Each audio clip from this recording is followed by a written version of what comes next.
உங்களுக்கு இயேசு நாமத்தில் கும்பிட்டா திரும்பி கும்பிடுங்கடா. ஸ்தோத்திரம், கர்த்தருக்கு ஸ்தோத்திரம். உங்களையும் நான் இயேசு நாமத்தில் வாழ்த்துகிறேன். என் மகளுக்காக கர்த்தருக்கு ஸ்தோத்திரம். பிள்ளை பார்க்கிறது ஒரு பெரிய சந்தோஷம். இன்றைக்கு இந்த விசேஷமான ஒரு எழுப்புதலுக்காக ஒரு ஜெபம் ஏற்பாடு. நாட்களை விசேஷித்துக் கொள்ளுகிறவன் கர்த்தருக்காகவே விசேஷித்துக் கொள்ளுகிறான். ஆமென். நாட்களை விசேஷித்துக் கொள்ளுகிறவன் கர்த்தருக்காகவே விசேஷித்துக் கொள்ளுகிறான். இந்த நாளை ஆண்டவர் ஏற்படுத்தி கொடுத்திருக்கிறார் என்றால் தேவன் திட்டம் பண்ணியிருக்கிறார். அதனால் நம்மளை கூட்டி சேர்த்திருக்கிறார். அதுக்கு காரணமாக அருமையான மகள் இருந்ததுக்காக கர்த்தரை துதிக்கிறேன். கர்த்தர் நாமம் மகிமைப்படட்டும். அல்லேலூயா. கடைசி கால எழுப்புதலுக்கு நேராக தேவன் தேசத்தில் ஒரு பெரிய அசைவை உண்டாக்கி கொண்டிருக்கிறார். கடைசி கால எழுப்புதலுக்காக திருச்சபைகளை தேவன் உருவாக்கி கொண்டிருக்கிறார். அவருடைய எதிர்பார்ப்பு எல்லாம் திருச்சபையின் மீதே இருக்கிறது. முழு கண்களும் அவருடைய இருதய துடிப்பு திருச்சபையின் மீதுதான் இந்த கடைசி கால எழுப்புதலில் இருக்கிறது. திருச்சபை மீது தான் ரொம்ப பார்த்து கொண்டிருக்கிறார். அதனால தான் பிசாசு அவனுக்கு யோவான் 10:10, 1 பேதுரு 5:8, வெளிப்படுத்தினல் 12:12 சொல்லுகிறபடி திருடன் திருடவும் கொள்ளவும் அழிக்கவும் என்று வேறொன்றுக்கு மாறானவன் எவனை விழுங்கலாம் என்று கர்ச்சிக்கிற சிங்கம் போல வகை தேடி சுற்றி தெரிந்து கொண்டிருக்கிறான். அவனுக்கு கொஞ்ச காலமே இருக்கிறபடியால் தன் முழு பலத்தை பிரயோகப்படுத்துகிறான். காரணம் ஏன்னா திருச்சபையின் மீது தேவ திட்டம் இருக்கிறபடியால். ஆமென். வெளியிருக்கிற கோலியாத்தை அடிக்கிறதற்கு ஒரு கூழாங்கல், ஆமாம், மோர் தென் எனஃப், அது போதுமானது. ஆனால் சபைக்குள்ளே இருக்கிற சத்துரு, இன்றைக்கு பொல்லாத ஆவி, இன்றைக்கு சபையைத்தான் தீவிரமாய் அவன் தேடி வருகிறான். அதனால தான் ரொம்ப கவனமாய் இருக்க வேண்டிய காலகட்டத்தில் இருக்கிறோம். ஆமென் சொல்லுங்களேன். ஹல்லேலூயா. ஆமென். அதனால் கொஞ்சம் தீவிரமாய் செயல்படணும், தீவிரமாய் வேலை பார்க்கணும். தேசத்தில் எழுப்புதல் தேவையா? இந்த எழுப்புதல் எல்லாம் முடிந்து விட்டது என்று சொல்லுகிற ஒரு கூட்டங்கள் எழும்பிக் கொண்டிருக்கிறது. ஆமென். பல பேர் எழுப்புதல் என்கிற வார்த்தையே வேத புத்தகத்தில் இல்லை என்கிற நிலைமைக்கு இந்த காலகட்டத்தில் பிரசங்கங்கள் மாறிவிட்டது. தேவனுடைய ராஜ்யம் வந்து விட்டது. அதனால் தேவ ராஜ்யத்தை நாம் சுதந்தரிப்போம். so happy to receive. ஆமாம், ஆண்டவருடைய பெரிய blessings-ஐ நம்ம பெற்றுக்கொள்வோம். தேவனுடைய ராஜ்யம் வந்து விட்டது என்கிற செய்தி தான் இன்றைக்கு பரவலாய் காணப்பட்டு கொண்டிருக்கிறது. எழுப்புதெல்லாம் கிடையாதுப்பா, எழுப்புதல்ன்ற வார்த்தை கிடையாது. அதுக்காக இவ்வளவு ஜெபம் பண்ண தேவையில்லை, இவ்வளவு மன்றாடுகள் தேவையில்லை, இரவு ஜபங்கள் தேவையில்லை, 12 மணி நேர ஜபங்கள் தேவையில்லை, திறப்பின் வாசல் உபவாச ஜபம் என்கிறதே கிடையாது. இயேசு திறப்பில் நின்று விட்டார். ஆதலால் அப்படிப்பட்ட ஒரு ஜபங்களே இனி கிடையாது புதிய ஏற்பாட்டில். அப்படிங்கிற ஒரு பலவிதமான நூதன பிரசங்கங்கள் இன்றைக்கு அவுட் சைட் த சர்ச் இல்லை, இன்சைட் த சர்ச் தான் பிசாசு வேகமாய் தீவிரித்து கொண்டிருக்கிறான். அதனால் என்ன பிசாசுக்கு தெரியும், சபைக்கு உள்ளதான் ஒரு பெரிய எழுப்புதலை கர்த்தர் வைத்திருக்கிறார். அதனால் தான் அவன் சபையை எப்படியாவது குழப்பும்படி அவன் போராடுகிறான். அவனுக்கு கொஞ்ச காலமே இருக்கிறபடியா. ஆனால் இந்த கடைசி காலத்தில் சபை விழித்து செயல்பட வேண்டிய காலத்தில் நம்மெல்லாம் இருக்கிறோம். ஆமென் சொல்லுங்களேன். ஹல்லேலூயா. ஆமாம். அதனால சபை தான் வேகமாக செயல்படணும். தேவ பிள்ளைகள் வேகமாக செயல்பட வேண்டிய காலத்தில் இருக்கிறோம். வேதத்தில் முதல் ஒரு மனிதனுக்கு எழுப்புதல் என்கிற வார்த்தை கொடுக்கப்பட்டது என்றால் யாக்கோபுக்குத்தான் என்று சொல்லலாம். ஏனென்றால் ஆதியாகமத்தின் புஸ்தகம் 44:45 நீங்கள் வாசித்தால் பாதாளத்துக்கு இறங்கின யாக்கோபின் ஆவி மீண்டும் யோசேப்பை பார்த்தபோது உயிர்ப்பித்தது என்று போடப்பட்டிருக்கிறது. உயிர் மீட்சி அடைந்தது என்று போடப்பட்டிருக்கிறது. முதல் எழுப்புதல் என்கிற வார்த்தையே யாக்கோபுக்குத்தான் கொடுக்கப்பட்டது. யாக்கோப் முதல் சபையை குறித்த ஒரு பெரிய தரிசனத்தை கொடுத்தது யாருக்கு? யாக்கோபுக்கு. ஆதியாகமம் 28 தலையை கல்லை வைத்து நித்திரை பண்ணி கொண்டிருக்கிறான். வானத்துக்கும் பூமிக்கும் ஒரு ஏணி வைக்கப்பட்டிருக்கிறது. அந்த ஏணி பூமியில இருக்கிறது, ஆனால் பூமியோடு இசைந்து இல்லை, வானத்தோடு கனெக்ட் ஆயிருக்கு. தேவதூதர்கள் இறங்கி ஏறுகிற இடமாய் இருந்தது. வாக்குத்தத்தம் இருந்தது. தரிசனத்தை பார்த்தான். பயப்படாதே என்கிற ஒரு சத்தம். சபையை குறித்த ஒரு தரிசனம் ஆண்டவர் வரைபடம் கொடுத்தது யாருக்கென்றால் அது யாக்கோபுக்கு. இரண்டாவது சொல்ல வேண்டுமானால் யாக்கோபு தான் முதல் அபிஷேகம் என்கிற வார்த்தையை உபயோகப்படுத்தினவன். அங்க வேதம் சொல்லுகிறது, அந்த கல்லை நிறுத்தி அதற்கு எண்ணெய் வார்த்து, ஆமே, அதை அபிஷேகம் பண்ணி, நான் நிறுத்தின கல் உமக்கு வீடாகும், தேவரீர் எனக்கு தருகிற எல்லாவற்றிலும் உமக்கு தசமபாகங்களையும் காணிக்கைகளையும் செலுத்துவேன் என்று பொருத்தனை பண்ணி கொண்டான். மொத சபையை குறித்த தரிசனத்தை பெற்றவன் யாக்கோபு. இரண்டாவது முறை அபிஷேகம் என்கிற வார்த்தையை உபயோகப்படுத்தினவன் அங்கே யாக்கோபு. மூன்றாவது சொல்ல வேண்டுமானால் தேவனோடும் மனிதனோடும் போராடி மேற்கொண்டான் என்று தேவ சமூகத்தில் போராடி ஜெபித்தவன் யாக்கோபு. நான்காவது சொல்ல வேண்டுமானால் யாக்கோபு எப்போதும் குணசாலியும் கூடாரவாசியாயிருப்பான். அவன் குடும்பத்தோட ஐக்கியத்தை, ஃபெல்லோஷிப்பை ரொம்ப விரும்புகிறவன் யாக்கோபு. ஐந்தாவது நான் சொல்றேன், இந்த யாக்கோபு ஆவி உயிர்ப்பித்தது. ரிவைவல் என்கிற வார்த்தை முதல் ஒரு மனுஷனுக்கு கொடுக்கப்பட்டது என்றால் அது யாக்கோபுக்கு தான். மெதுவா சொல்லுங்க, இன்னும் கொஞ்சம் மெதுவா சொன்னா நல்லா இருக்கும். ஹல்லேலூயா, ஆமென். அதனால அந்த எழுப்புதலை தான் கர்த்தர் தேசத்துல கட்டவிழ்க்க விரும்புகிறார். யோசேப்பை கர்த்தர் இந்த கடைசி காலத்தில் எழுப்புவாராக. யோசேப்பின் ஆவியை கர்த்தர் எழுப்பி யாக்கோபின் ஆவியை உயிர்ப்பித்தது போல, யோசேப்பு கண்டதுடன், யோசேப்பின் வார்த்தையை கேட்டவுடன், யோசேப்பின் வண்டியை கண்டவுடன், யோசேப்பின் வார்த்தையை கேட்டவுடன், யோசேப்பை பார்த்தவுடன் யாக்கோபி ஆவி உயிர்ப்பித்தது.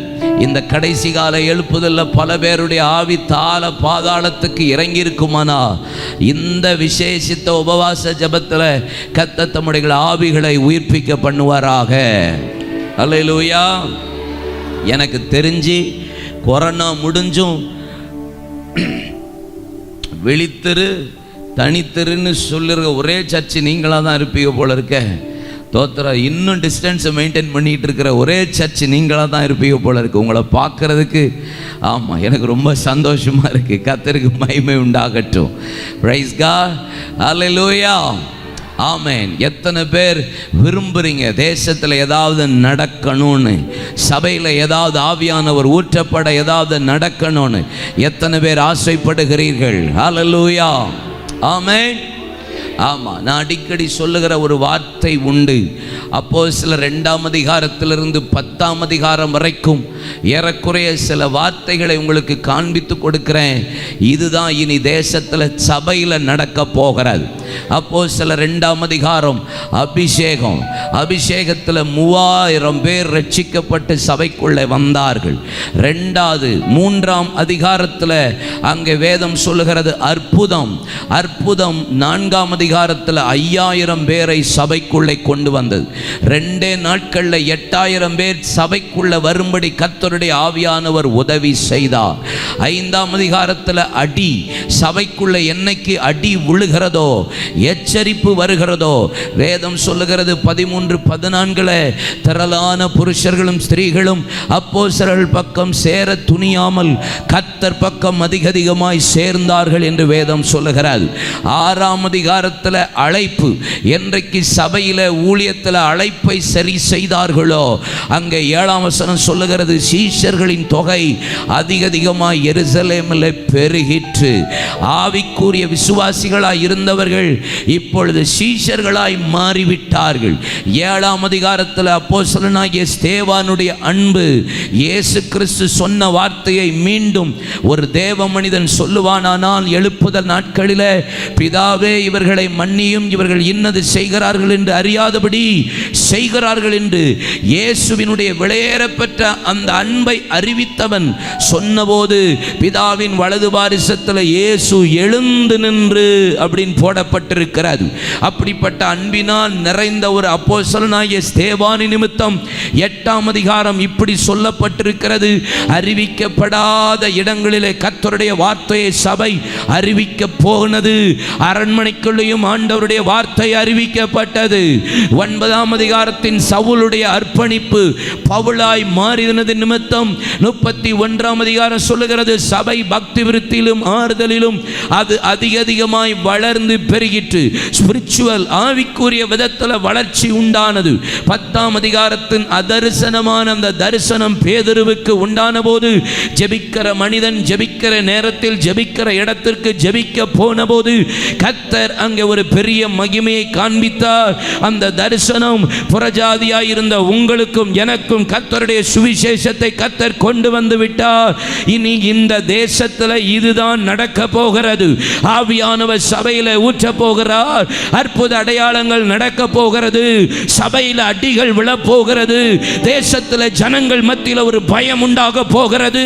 அழைப்பை ஜனங்களும் ஊழியர்களும் சரி செய்ய தேவனுடைய அன்பினால் நிரப்பப்பட்டவர்கள் அறிவிக்க புறப்படுவார்கள். அதரிசனமான தரிசனங்களை தேவ ஜனங்கள் பார்க்க போகிறார்கள். புறஜாதிகள் கொள்ளையாய் ரட்சிக்கப்பட்டு கர்த்தரே தேவன் என்று சொல்ல போகிற நாள் வரப்போகிறது. நல்ல கைத்தட்டி ஒரு நிமிஷம் அந்நிய பாஷை பேசி ஆவியில நிரப்பப்பட்டவர்களா? ஹalleluya. It will happen. நடக்கும். எத்தனை பேர் நம்புறீங்க? ஹalleluya. நடக்குமா நடக்காதா? ஆராய்ந்து அறிந்திருக்கிறீ, சுற்றி கேட்கல. ஆராய்ந்து அறிந்திருக்கிறீ, சுற்றி நான் அமர்வதும் நான் எழுவதும் நன்றாய் நீர் அறிந்திருக்கிறீ. நான்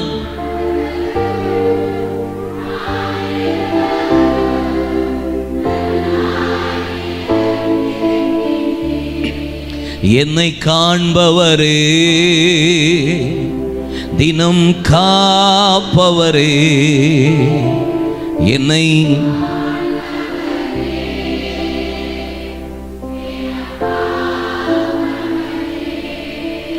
எண்ணங்கள் ஏக்கங்கள் எல்லாமே அறிந்திருக்கிறீ. எண்ணங்கள் ஏக்கங்கள் எல்லாமே அறிந்திருக்கிறீ. நடந்தாலும் படுத்தாலும் அப்பா நீர் அறிந்திருக்கிறீ.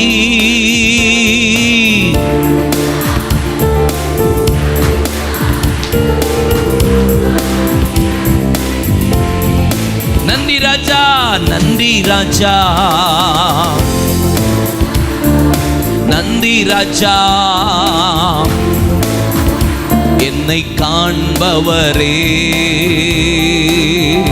தினம் காப்பவரே, என்னை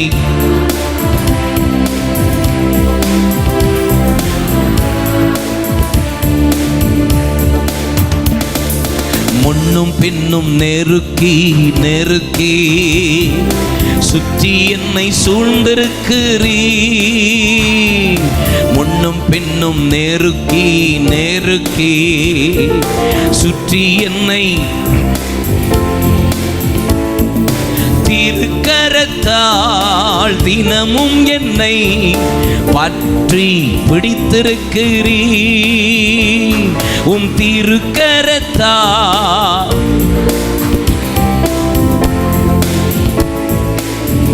நன்றி ராஜா.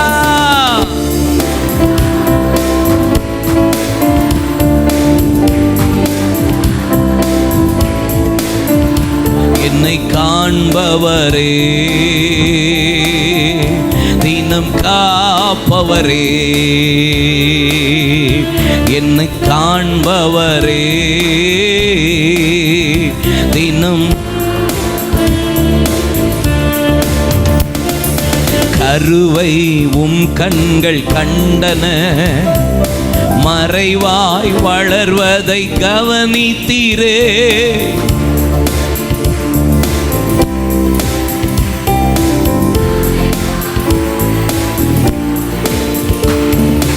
அதிசயமா பிரமிக்கத்தக்க பக்குவமாய் உருவாக்கினீயே.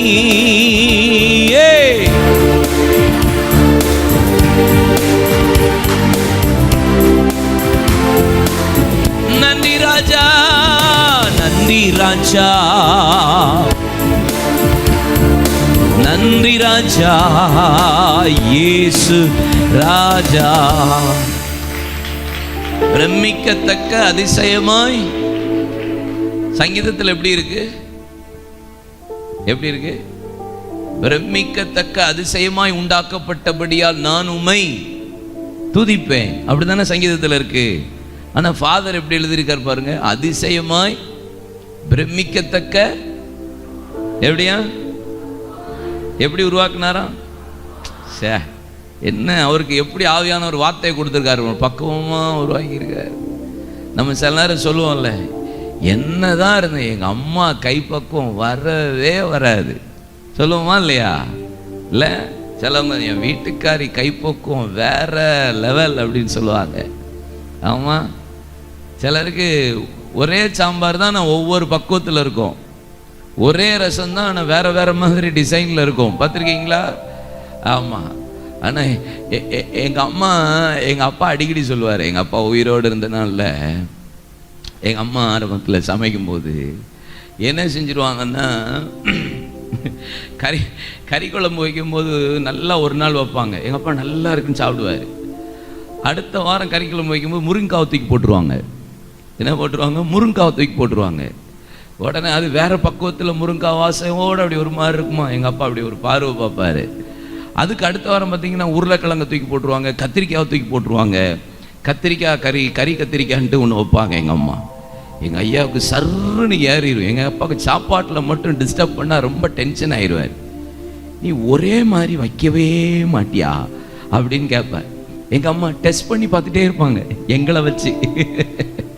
ஆமாம், நம்ம லைஃப்பில் ஒவ்வொரு பக்குவம் இருக்கு என்ன.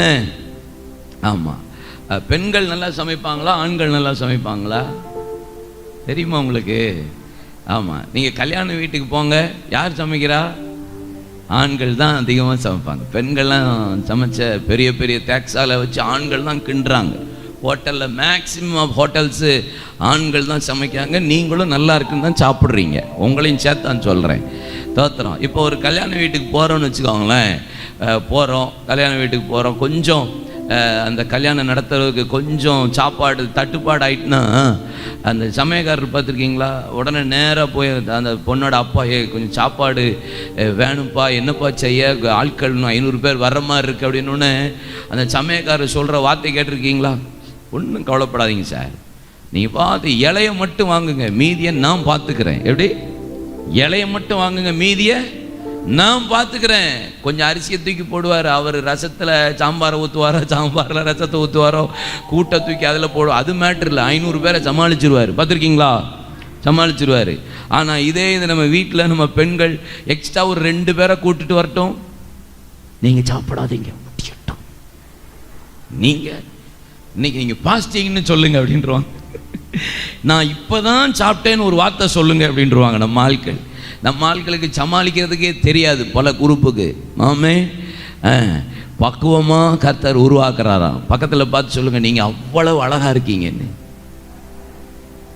என்ன பார்த்தா சொன்னீங்க? பக்கத்தில் பார்த்து சொல்லுங்க, நீங்கள் அவ்வளவு அழகுன்னு சொல்லுங்க. உலகத்திலே எனக்கு இன்னைக்கு தான் நீங்கள் இவ்வளோ சிரிச்சதை பார்த்துருக்கேன். ஏன்னா நம்மளை பார்த்து யாருமே சொல்கிறது கிடையாதுல்ல நீங்கள் அழகாக இருக்கீங்கன்னு சொல்லிட்டு. ஆமென். ஆமாம், ஏசப்பா நம்மளை யுனிக்காக படைச்சிருக்கிறார். ஒருத்தர் மாதிரி இன்னொரு படைக்கல. பார்த்தீங்களா? ஒவ்வொருவரும் ஒவ்வொரு விதத்தில் அழகு. கைகளை தூக்கி அப்படி வலது கரத்தை உயர்த்தி, ஆண்டவரே நீர் எவ்வளோ அழகாக என்னை பக்குவமாக படைச்சிருக்கீங்க, அதுக்காக நன்றின்னு சொல்லுங்கள். நீங்களே கர்த்தரை ஸ்தோத்திரம் பண்ணுங்க. என் பிள்ளையை எவ்வளோ அழகாக பக்குவமாக உருவாக்கியிருக்கிறீர். என்னை யாருமே நிராகரிக்க முடியாது. ஏன்னா நீங்கள் என்னை உருவாக்கி இருக்கிறது அவ்வளவு ஆச்சரியமாய் அதிசயமாய். ஹல்லேலூயா, ஆமென். நான் இன்றைக்கு ஒரு வேத பகுதியை நான் உங்கள் முன்பாக நான் நிறுத்த விரும்புகிறேன். ஆவியானவர் நமக்கு உதவி செய்வாராக. Praise God. இந்த கடைசி காலத்தில் ஆண்டவர் சபையில் எதை எதிர்பார்க்கிறார்? அதிகமாய் அவருடைய இருதயம் எதை நோக்கி துடித்து கொண்டே இருக்கிறது? சபைக்கு விரோதமாக பிசாசு எழும்புகிறான். அது எத்தனையோ பல வசனங்களை நான் உங்களுக்கு கோடிட்டு காண்பிக்க என்னாலே முடியும். நீங்கள் வேதத்தை வாசித்து பார்த்தீங்கன்னா பிசாசுக்கு 10 காரியத்தில் பைபிளில் வசனம் இருக்குது, அது சொல்ல முடியும். பல இடங்களிலே பிசாசு எப்படியெல்லாம் அவன் திட்டம் போடுகிறவன். தேவ சபையும் தேவ ஜனங்களும் ஊழியர்களும் தேவ பிள்ளைகளும் எங்கெங்கே கேப் கொடுக்கும்போது, இடம் கொடுக்கும்போது அவன் எப்படியெல்லாம் திட்டம் போடுவான் என்பது வேதத்தில் சொல்லப்பட்டிருக்கிறது. நீங்கள் மத்தேயு 13ஆம் அதிகாரம் 37, 38 வசனம் 25ஆம் வசனத்திலெல்லாம் நீங்கள் வாசித்தா வேதம் சொல்லுகிறது, பிசாசு அங்கே அவர்கள் நித்திரை மயக்கமாக இருந்தபோது பிசாசு கலையை விதைத்து விட்டு போய்விட்டான் என்று போடப்பட்டிருக்கிறது. அப்போ பிசாசு எப்பப்பா திட்டம் பண்ணுவான்? அவன் எப்போ சபைக்குள்ள நித்திரை மயக்கம் வருதோ, குடும்பத்துக்குள்ள நித்திரை மயக்கம் வருதோ, உங்கள் ஊழியத்துக்குள்ள நித்திரை மயக்கம் வருகிறதோ, உங்க ஜபத்தில் எப்ப நித்திரை மயக்கம் வருகிறதோ, அப்போ ஒன்று அறிந்து கொள்ளுங்கள், பிசாசு திட்டம் போட ஆரம்பித்து விட்டான் என்பதாக. ஆமென். எப்ப தூங்குறது மேட்டர் கிடையாது. தூக்கம் டசன்ட் மேட்டர். தூங்கணும். ஒரு மனுஷன் சராசரி 6 மணி நேரம் தூங்கணும். எனக்கும் கஷ்டம். எனக்கு சில நேரம் ரொம்ப நேரம் தூங்கணும்னு ஆசைப்படுறேன், ஆனால் முடிய தான் மாட்டுக்கு. ஒன்று காரில் தூங்குறேன், இல்லை ஃப்ளைட்டில் தூங்குறேன். இப்படி தான் தூக்கம் போகுது. வீட்டுக்கு போனால் கொஞ்சம் நேரம் படுக்க வேண்டியிருக்கு, இல்லைன்னா மீட்டிங்கு ஜபம் பண்ண வேண்டியிருக்கு, அடுத்த ப்ரோக்ராம், அடுத்த மீட்டிங்கு, ரெக்கார்டிங்கு. எனக்கும் ஒரு வாரம் ஆண்டவர் ரெஸ்ட் கொடுத்தா நல்லா இருக்கும் போல் அப்படிலாம் நான் எதிர்பார்ப்பேன். ஏதாவது மீட்டிங் கேன்சல் ஆகிட்டா I am so happy about. ஆண்டவரே எனக்கு ரெஸ்ட் கொடுக்குறீங்க, கர்த்தருக்கு தோத்திரம் தோத்திரம் தோத்திரம்னு கையை பிடிச்சி ஆண்டவர் கையை உயர்த்தி ஸ்தோத்திரம் பண்ணிடுவேன். தூங்குறது தப்பு இல்லை. ஒரு சராசரி மனிதன் ஒரு 6 hours கண்டிப்பாக ஒரு நாளைக்கு தூங்கணும். ஆனால் நித்திரை மயக்கம் இருக்கக்கூடாது. ஆமாம். இயேசு சீஷர்களை கூட்டிட்டு போய் ஜெபிக்க போனார். அவர் சொன்னார், நீங்கள் சோதனைக்கு உட்படாதபடிக்கு 1 மணி நேரமாவது என்னோடு கூட இருந்து விழித்திருக்க கூடாதா, ஜெபிக்க கூடாதா? ஆனால் அங்கே பார்த்தா அவங்க எப்படி இருந்ததா? நித்திரை மயக்கம். என்ன மயக்கம்? நித்திரை மயக்கம். அப்போஸ்தலர் 9ஆம் அதிகாரத்தில் ஐத்திகு என்கிற ஒரு வாலிபன் அங்கே 3வது மாடியிலிருந்து பொத்துன்னு விழுந்துட்டான். எதனால? தூங்கல, நித்திரை மயக்கம். ஜன்னல்ல இருந்து விழுந்துட்டான். ஜன்னல்ல யார் இருப்பா? ஜன்னல்ல இருந்து விழுந்தான். ஜன்னல்ல யாருங்க இருப்பா? யார் இருந்தா இருந்துட்டு போறாங்கங்களா? தோத்திரம். ஜன்னல்ல யார் இருப்பா? 2 ராஜாக்கள் 9ஆம் அதிகாரம் 30ஆம் வசனம். இல்லை பைபிள் வச்சிருக்கீங்களா? திருப்புங்களே. உக்காந்துட்டு என்ன பார்த்துட்டு இருக்கீங்க? பைபிளை எடுத்தா பைபிளை திருப்பி எங்க வசனம் இருக்குன்னு தேடி பார்த்தா தானே உங்களுக்கு எந்த இடத்துல என்ன பேசுறேன்னு உங்களுக்கு விளங்கும். நீங்க என்ன கதை கேட்கவா வந்தீங்க? ஒரு பிரசங்கம் கேட்கும் போது கேட்கணும், பார்க்கணும், எழுதணும், பதியணும். ஆமென் சொல்லுங்க. அந்த 4 காரியம் உள்ள நடந்துகிட்டே இருக்கணும். கேட்கணும், பார்க்கணும், எழுதணும், பதியணும். என்னையும் பார்க்கணும், நோட்லையும் எழுதணும், காதும் கேட்கணும், கண்ணும் திறந்து பார்க்கணும், எழுதணும். அப்பந்தான் மண்டையில் போய் நிற்கும். இல்லைன்னா நீங்கள் இந்த வசனத்தை திருப்பி எங்கே கேட்டா திருப்பியும் ஜன்னல் அப்படிம்பீங்க. ஜன்னல்ல யார் இருந்தா? ஏசபேல். சீவி சிங்காரிச்சு மையிட்டு அப்படி சல சல சல சல சலன்னு மேக்கப்பை போட்டு அந்த அக்கா உட்காந்துருந்தா பாருங்க ஜன்னல்ல. எகு அங்க இருந்து பார்த்துட்டு எவ்வளோ தள்ளி உள்ள முடிஞ்சது, விழுந்தா செத்தா. ஏசபேலின் மாம்சத்தை நாய்கள் தின்னது. ஏசபேல் அப்படின்னா என்ன அர்த்தம்? ஏசபேல் என்ன அர்த்தம்? உலக சிற்றின்பத்தில் உழன்று கிடந்தவள் என்று அர்த்தம். மயக்கத்தில் உலக மயக்கத்திலேயே கிடந்தவ தான் ஏசபேல். அவள் அழகா இருக்கணும்பா, சிங்காரிக்கணும்பா. I am not talking about only ladies. பெண்களை மாத்திரம் நான் குறிப்பிட்டு சொல்லவில்லை. ஈவன் ஜென்ஸ், ஆண்களும் இந்த உலக மயக்கத்திலேயே அலைகிறோமா? ஒன்று தெரிஞ்சுக்கோங்க, பிசாசு அப்ப திட்டம் போடுவான், கலையை விதைச்சிட்டு போய்கிட்டே இருப்பான். ஆமென். இடம் கொடுத்துறாதீங்க. அவ எப்படான்னு காத்துக்கிட்டு இருக்கிறான். நீங்க நித்திரை மயக்கத்துக்கு இடம் கொடுத்தீங்கன்னா.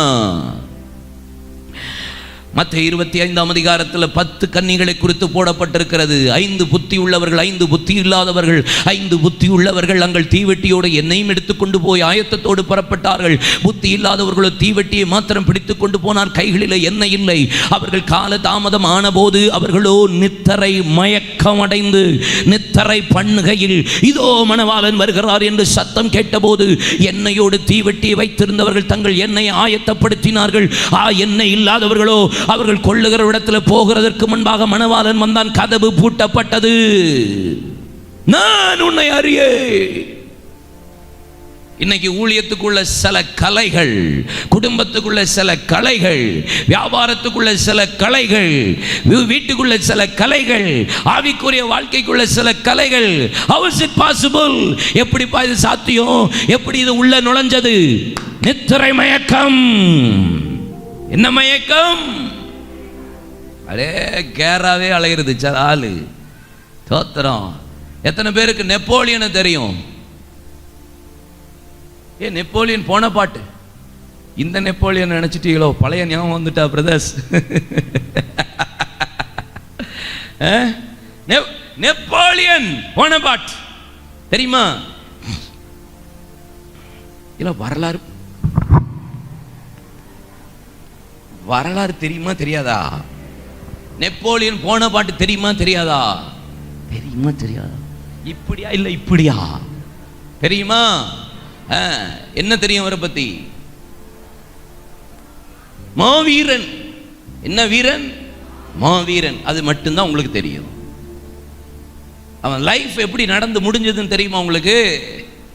மாவீரன் தான் நெப்போலியன். ஆனா அவன் தோத்ததுக்கு காரணம் என்ன தெரியுமா? அவன் சாப்பிட்டுட்டு மதியம் கரெக்டா 2 hours தூங்குவான். 2 hours அவனுடைய தூக்கம் இருக்கும். சாப்பிட்ட உடனே 2 மணி நேரம் கண்டிப்பா தூங்குவான். அந்த தூங்குற நேரத்தில் அவனை யாருமே டிஸ்டர்ப் பண்ணக்கூடாது. அவனை எழுப்புனா அவனை கொன்றுவான். அவன் தான் அவன் மாவீரன். அவனை டிஸ்டர்ப் பண்ண அவன் கொன்றுவான் நெப்போலியன். ஒரு நேரம் யுத்தம் வந்தது.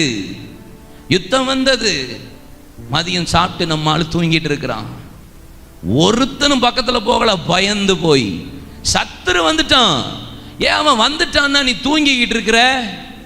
ஆனா இவனை எழுப்புனவன் செத்தான், கெட்டான். ஒருத்தனை எழுப்ப மறந்துட்டான்.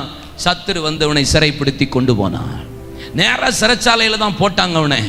அவன் வாழ்க்கை முழுவதும் சிறைச்சாலையில இருந்து மரித்து போனான். அவ்வளவு பெரிய மாவீரன். சிறையிருப்பிலே போயிட்டான். பயங்கர வீரன் தான். நித்திர மயக்கம். இன்னொன்னு நடந்துச்சு. அவனுக்கு ஒரு ஆப்பர்ச்சுனிட்டி வந்தது. என்ன தெரியுமா? அவனுக்கு போர் அடிக்க கூடாதுன்னு சொல்லிட்டு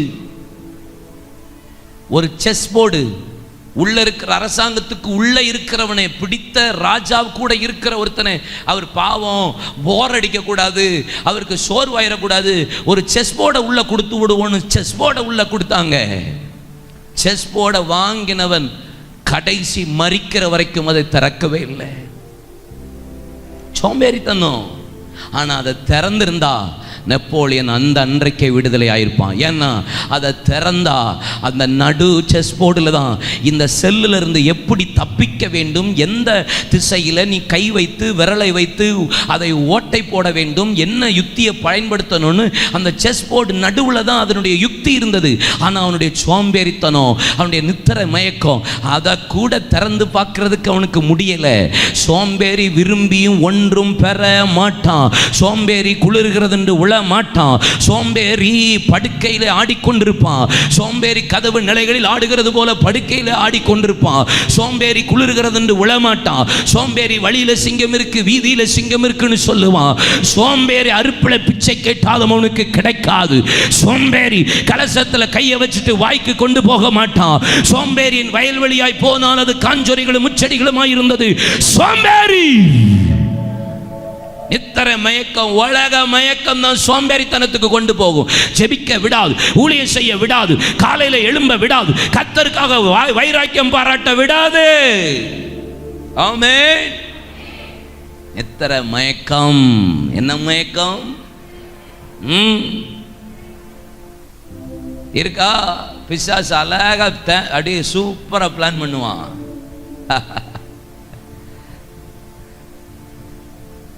சோம்பேறி கையை இன்னும் கொஞ்சம் முடக்கட்டும், இன்னும் கொஞ்சம் கை முடக்கி உன் தருத்திரன் வழி போக்கன போல வருமா? உன் தருத்திரன்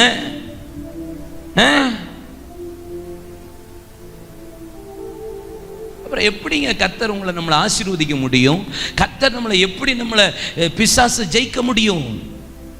எப்பப்பா பார்த்துருக்கீங்களா அந்த மத்தேயு 13, 25, 37, 38? ஆமாம், எப்போ அந்த களைய பிசாசு விதைச்சான்னு கொஞ்சம் பார்த்தா நித்திரை பண்ணுகையில். எப்போ பாவத்தை விதைச்சான்? நித்திரை பண்ணுகையில். ஜெபிக்கிற நேரத்தில், ஜெபிக்காம இருந்த நேரத்தில் சபை சோம்பேறித்தனத்துக்கும், ஊழியர் சோம்பேறித்தனத்துக்கும், விசுவாசி சோம்பேறித்தனத்துக்கும், உலக உல்லாச காரியத்துக்கு அப்படியே ஒப்பு கொடுத்து ஓடிக்கிட்டே இருந்தோன்னா நச்சுன்னு பிசாசு திட்டம் போட்டு போய்கிட்டே இருப்பான். ஆமென் சொல்லுங்க. அல்லேலூயா. ஆமென். கவனம் கவனம் கவனம், ரொம்ப கவனமாக இருக்கணும். நீங்க 1 பேதுரு 5:8 என்ன சொல்கிறது? அவன் எவனை விழுங்கலாம் என்று வகை தேடி சுற்றி தெரிந்து கொண்டிருக்கிறான். அப்படின்னா என்ன அர்த்தங்க? எப்ப வாய்ப்பு கொடுக்கிறோமோ அப்ப அவன் பிசாசு திட்டம் விடுவான். எப்ப வாய்ப்பு, எவனை விழுங்கலாம் என்று வகை தேடி சுற்றி தெரிந்து கொண்டிருக்கிறான். எப்போ ஒரு தேவ பிள்ளை வாய்ப்பு கொடுக்குறீங்களோ, எப்போ ஒரு தேவ ஜனம் வாய்ப்பு கொடுக்குறீங்களோ, எப்போ ஒரு சபை வாய்ப்பு கொடுக்குதோ, எப்போ ஒரு ஊழியக்காரன் வாய்ப்பு கொடுக்குறானோ உடனே அவன் திட்டம் போட்டுருவான். ஏன்னா அவன் வகை தேடி எப்படா விழுங்கலாம். மெய், வாய், கண், மூக்கு, காது, ஐம்புலங்கள், இந்த 5 காரியத்தையும் ஓப்பன் பண்ணி பாருங்க, வாய்ப்பு கொடுத்து பாருங்க. 5க்கும் சூப்பரா திட்டம் போட்டுருவான். உங்களுக்கு கதை தெரியுமா? சொல்லுங்க.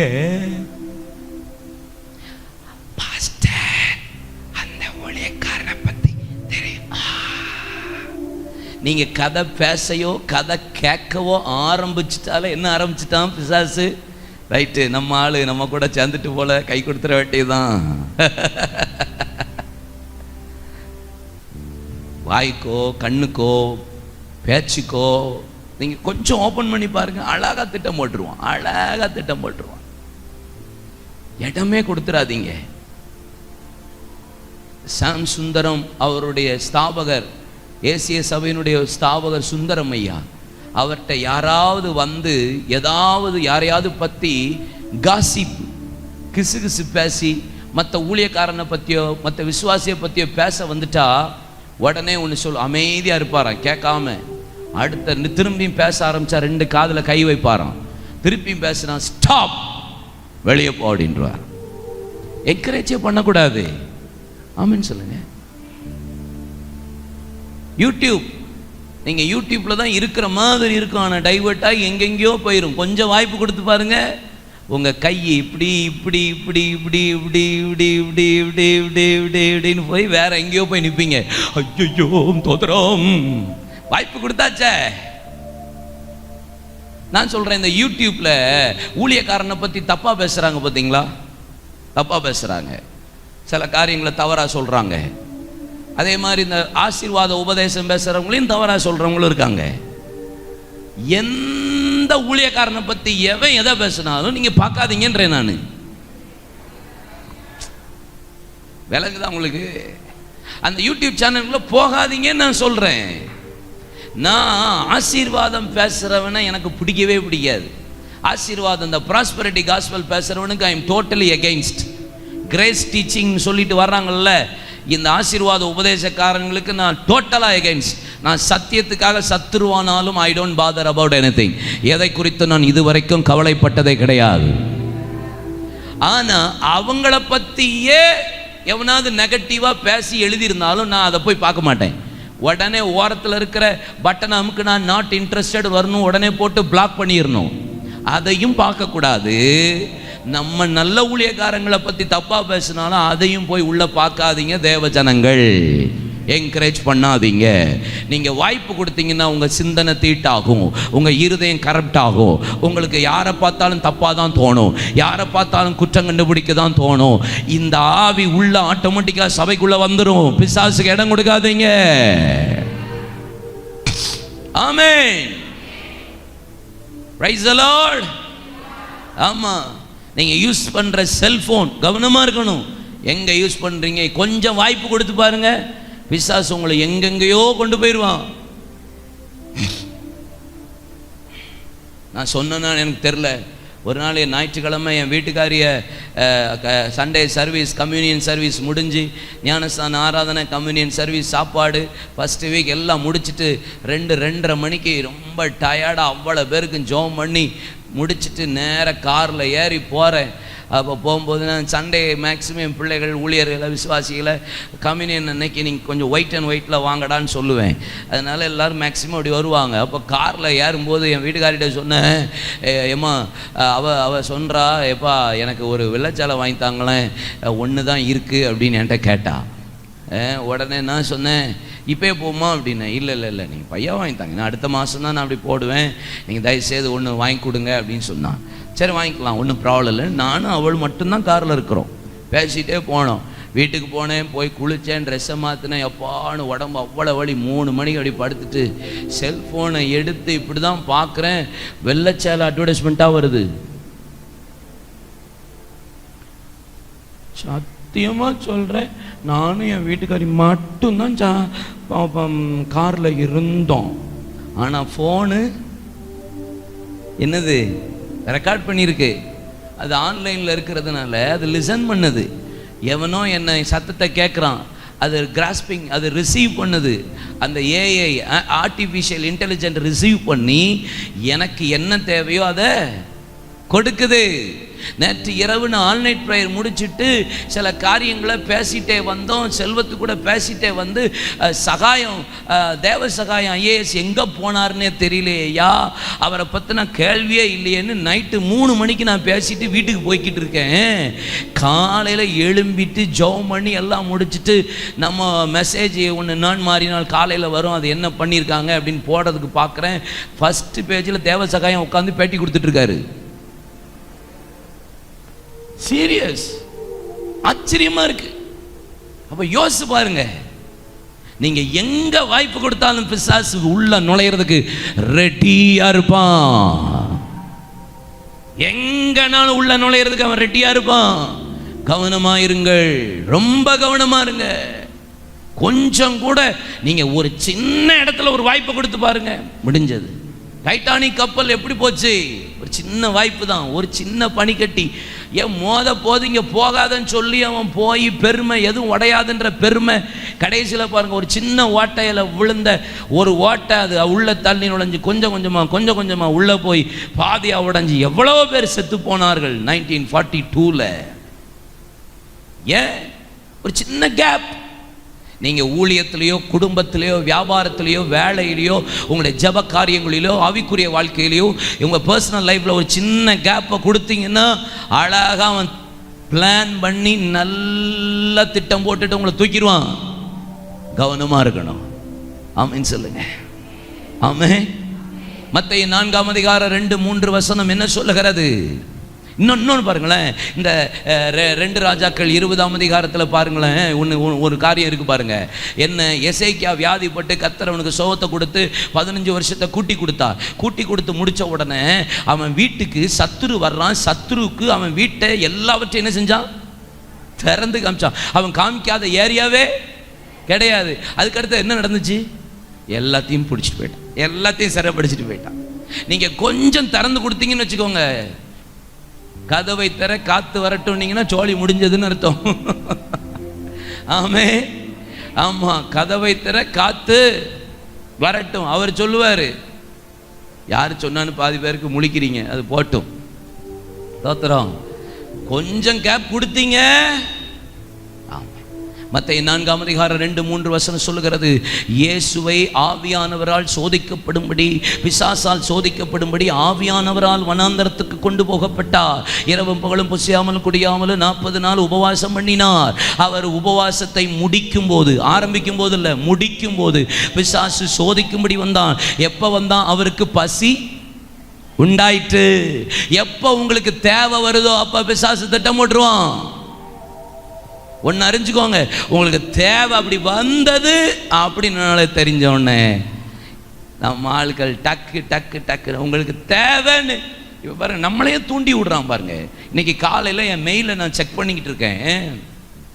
HDFCயில் தான் நம்ம சர்ச்சு அக்கௌண்ட் இருக்குது, என் அக்கௌண்ட் இருக்குது, பர்சனல் அக்கௌண்ட், என் கம்பெனி அக்கௌண்ட்டு வேறு இதில் இருக்குது.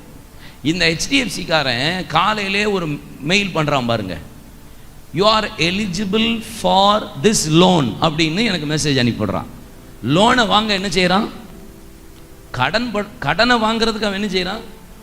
தூண்டி விடுறான். நமக்கு மக்களுக்கு ஏதாவது தேவை இருந்துச்சுன்னு வச்சுக்கோங்க, இப்போ என்ன, நான் எலிஜிபிளா உள்ள போய் பார்ப்போமே, 0% ஆரம்பிப்பான், உங்களை அப்புறம் கடைசியில் 0 ஆக்கிடுவான். பல பேர் இப்படி தான் சிக்கிக்கிட்டு சேதாரமாக்கிட்டு இருக்கீங்க. உங்களால் பணம் ஏன்? உங்களுக்கு தேவை வரும்போது ஒன்று நீங்கள் சொல்ல பழகணும், பர்வதத்தில் எல்லாம் பார்த்து கொள்ளப்படும். யெகோவா ஈரே, யெகோவா ஈரே. ஆமென். யெகோவா ஈரே, எனக்கெல்லாம் நீரே, என் தேவை எல்லாம். சத்தமா பாடுங்களேன். யெகோவா ஈரே, எனக்கெல்லாம் நீரே, என் தேவை எல்லாம் சந்திப்பி. என் எதிர்பார்ப்புக்கு மேலாக செய்பவரே, என் ஜெபங்கள் அனைத்திற்கும் பதில் தருவீரே. யெகோவா ஈரே, எனக்கெல்லாம் என் தேவை எல்லாம். இந்த காரியம் நடந்த பின்பு கர்த்தர் ஆபிரகாமை சோதித்தார். உன் மகனும் ஏகசுதனும் நேசகுமாரனுமாகிய ஈசாக்கை நான் காண்பிக்கிற தேசத்தின் மலையொன்றில் மோரியாவில் போய் பலியிடு என்று சொன்னபோது நெருப்பு கட்ட வேலைக்காரனை கூட்டிட்டு 3 நாள் பிரயாணப்பட்டு கர்த்தர் குறித்த இடத்துல கண்களை ஏறெடுத்து பார்த்தான். வேலைக்காரனை விட்டுட்டு நெருப்பு கட்ட எல்லாவற்றையும் தூக்கிட்டு மேலே போகும்போது அங்கே ஈசாக்கு, தகப்பனே, ஆண்டவனே, ஆண்டவனே, பலிக்கான ஆட்டுக்குட்டியை எங்கே என்று கேட்டபோது பலிக்கான ஆட்டுக்குட்டியை கர்த்தர் பார்த்துக் கொள்ளுவார் என்று 12ஆம் வசனத்தில் சொல்லப்பட்டிருக்கிறது. பலிபீடத்தில் ஈசாக்கை கடத்தி கையையும் காலையும் கட்டி கையை ஓங்கும் போது, ஆபிரகாமே, ஆபிரகாமே, உன் புத்திரனும் ஏகசுதனும் என்று பாராமல் எனக்காக நீ ஒப்புக் கொடுத்தபடியா இப்பொழுது நான் அறிந்திருக்கிறேன், நீ எனக்கு பயந்து நடக்கிறவன் என்பதாக. பின்னாக புதரிலே கொம்புகள் சிக்கிக் கொண்டிருக்கிற ஒரு ஆட்டுக்கடாவை பிடித்து அதை ஈசாக்குக்காக பலியிட்டு ஒரு வார்த்தை சொல்றான், யெகோவா ஈரே, பர்வதத்தில் எனக்காக பார்த்துக் கொள்ளப்படும். எனக்கு ஒத்தாசை வரும் பர்வதங்களுக்கு நேராக என் கண்களை ஏறெடுப்பேன். வானத்தையும் பூமியை உண்டாக்கின கர்த்தரிடத்திலிருந்து எனக்கு ஒத்தாசை வரும். எனக்கு தேவை வரும்போது மனுஷனை அல்ல, உலகத்தை அல்ல, எந்த பேங்கை அல்ல, நான் பார்த்த கர்த்தரை பார்ப்பேன்.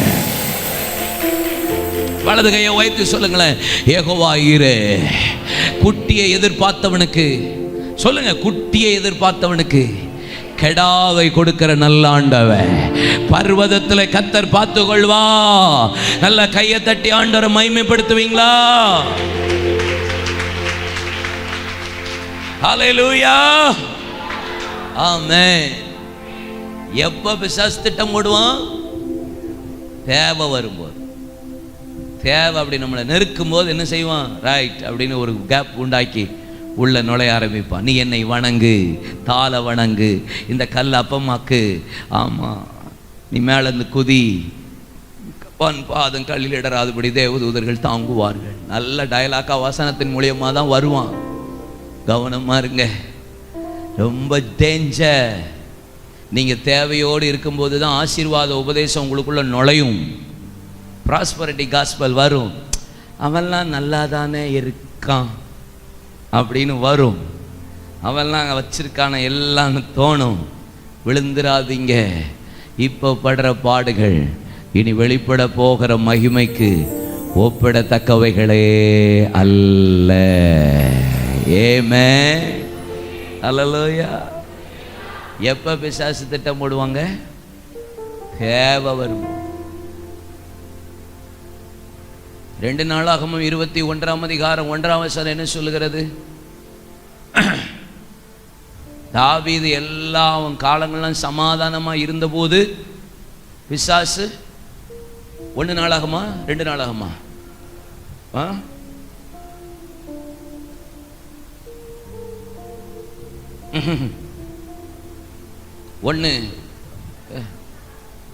1 நாளாகும் தானே? 1 நாளாகும் 21 1 நாளாகும் 21 போடுங்க. ஆமாம், தாவீது எல்லாம் அவனுக்கு சமாதானமாக இருந்தபோது, இளைப்பாறுதலோடு இருந்தபோது,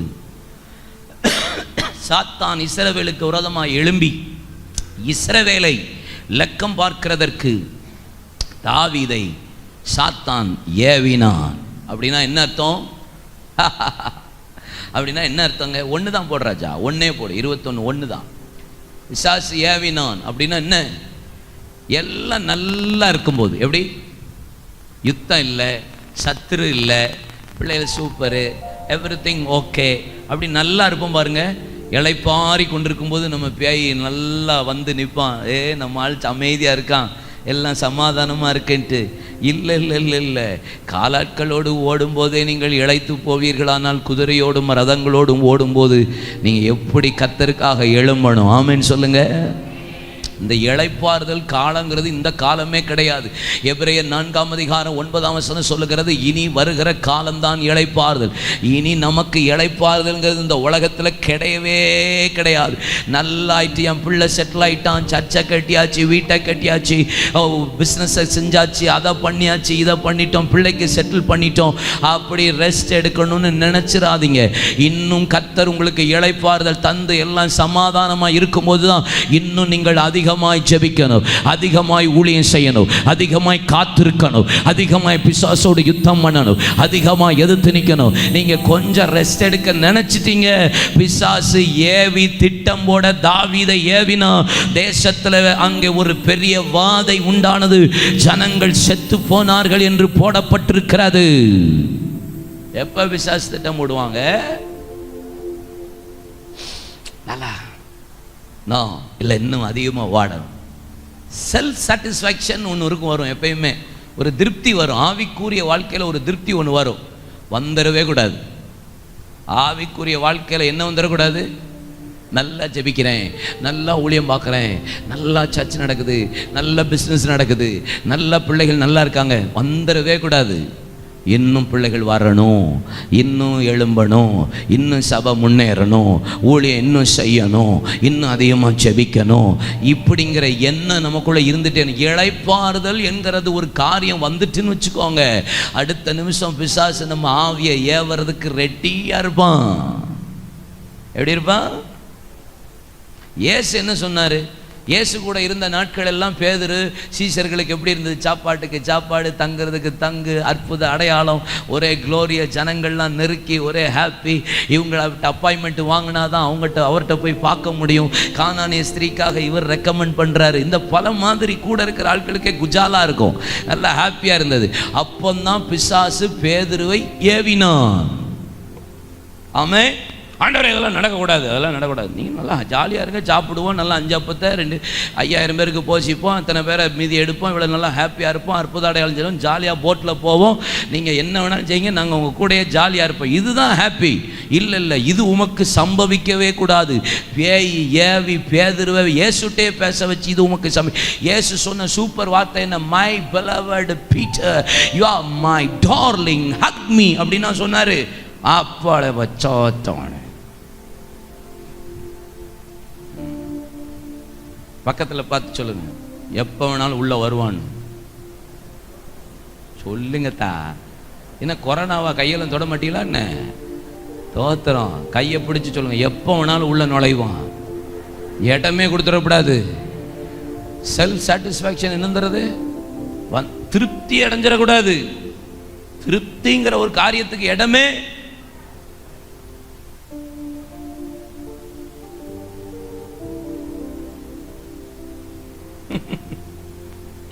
நான் ஏற்கனவே சொன்னேன்னு எனக்கு தெரில. கல்லடைக்குறிச்சின்னு ஒரு ஊர் இருக்கு தெரியுமா? அம்பாசமுத்திரம் பக்கம். தெரியுமா தெரியாதா? எங்க இருக்கு? இருக்கா? சரி, ஏதோ ஃபாரின்ல சொன்ன மாதிரி நீங்க என்ன பார்க்கறத பார்த்தா பயமா இருக்கு. கல்லடைக்குறிச்சி அங்க ஒரு பாஸ்டருடைய வீடை பிரதிஷ்டை பண்ண போயிருந்தேன். யார் வீட? பாஸ்டருடைய வீடு. வீட்டை போய் பிரதிஷ்டை பண்ண போனேன். அங்கே போய் உட்காந்துட்டு இருந்தேன். அப்பா அவர் சொன்னார், கொஞ்சம் வெயிட் பண்ணுங்க பாஸ்டர், இன்னும் ஒரே ஒரு பாஸ்டர் மட்டும் வர வேண்டியிருக்கு. நோ ப்ராப்ளம், அவன் வெயிட் பண்ணுறேன், ஒன்றும் குழப்பம். வெயிட் பண்ணிகிட்டு இருக்கேன். அந்த பாஸ்டர் வந்தார். நம்ம ஐயா மாதிரி வெள்ளையும் சொல்லியுமா, வெள்ளை ஜிப்பா, வெள்ளை ஜிப்பா இல்லை, வெள்ளை safari, full hand safari pant போட்டு அப்படி வந்தார். முடி வேற வெள்ளை வெள்ளையன்னு இருந்தது. ஆள் க்ளோரியாக இருந்தார். அவ்வளோ க்ளோரி. அவரை பார்க்கவே நமக்கு அவ்வளோ ஆசையாக இருந்துச்சு, அவ்வளோ சந்தோஷமாக இருந்துச்சு. உடனே பார்த்தோன்னே கைப்பிடிச்சி வைசலாட் பாஸ்டர்னு எழும்பி, நான் கார்த்திக் அமாலியல் அப்படின்னு எனக்கு கட்டி பிடிச்சிட்டாரு. உங்களை தான் பார்க்கணும்னு நினச்சேன். உங்களை பற்றி இது நடந்தது 6-7 வருஷத்துக்கு முன்னாடி நடந்தது, இப்போ இல்லை, 7 வருஷம். உங்களை தான் பார்க்கணும்னு நினச்சிட்டு இருந்தேன். உங்களை பற்றி கேள்விப்பட்டுட்டே இருக்கேன். அங்கங்கே உங்கள் பிரசங்கத்தை பற்றி ஒவ்வொரு பாஸ்டர் சொல்கிறாங்க, சபையில் சொல்கிறாங்க. எனக்கு அவ்வளோ ஆசையாக இருந்துச்சு. இன்னைக்கு பார்த்துட்டேன்னு என்னை கட்டி பிடிச்சார். உக்காந்துட்டு இருந்தோம். அந்த பாஸ்டர் வந்தார். வாங்க வீட்டை பிரதிஷ்டை பண்ணுவோன்னார்.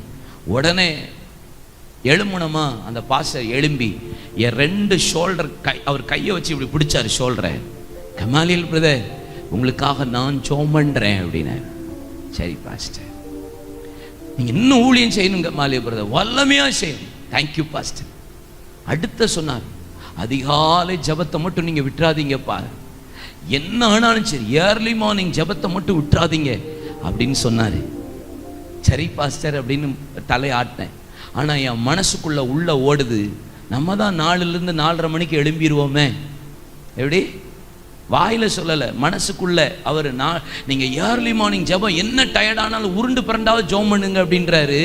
என் மனசுக்குள்ளே ஓடுது, நான் தான் 4 மணிக்கெல்லாம் எழும்பிடுவேனே அப்படின்ட்டு உள்ளே ஓடுது. 4:30 மணிக்கெல்லாம் எழும்பிடுவேனேன்னு உள்ளே ஓடுது. வெளியெல்லாம் சொல்லலை. அப்புறம் போனோம், ரிப்பன் கட் பண்ணோம், உள்ளே போனோம், பாட்டு ஆராதனை, ஒவ்வொரு ரூமையும் டெடிகேட் பண்ணினோம். நான் பிரசங்கம், அந்த ஐயா பெனிடிக்ஷன் கொடுத்து ஆசீர்வதித்து அவர் ஜெபம் பண்ண, நாங்கள் சாப்பிட கிளம்பி பாஸ்டர்னு வர்றேன்னு கிளம்பும்போது திரும்பி வந்து 2 ஷோல்டரை பிடிச்சிட்டு, கமாலியல் ஐயா நான் உங்களுக்காக ஜெபிப்பேன், உங்கள் ஊழியத்தை கொண்டு கர்த்தர்னு பெரிய காரியங்களை செய்வார், நீங்கள் ஏர்லி மார்னிங் ஜெபத்தை மட்டும் விட்டுறாதீங்க. இப்ப உள்ள சொல்லல, வாந்தி எடுத்துட்டேன். என்ன எடுத்துட்டேன்? என்ன சொன்னேன் தெரியுமா?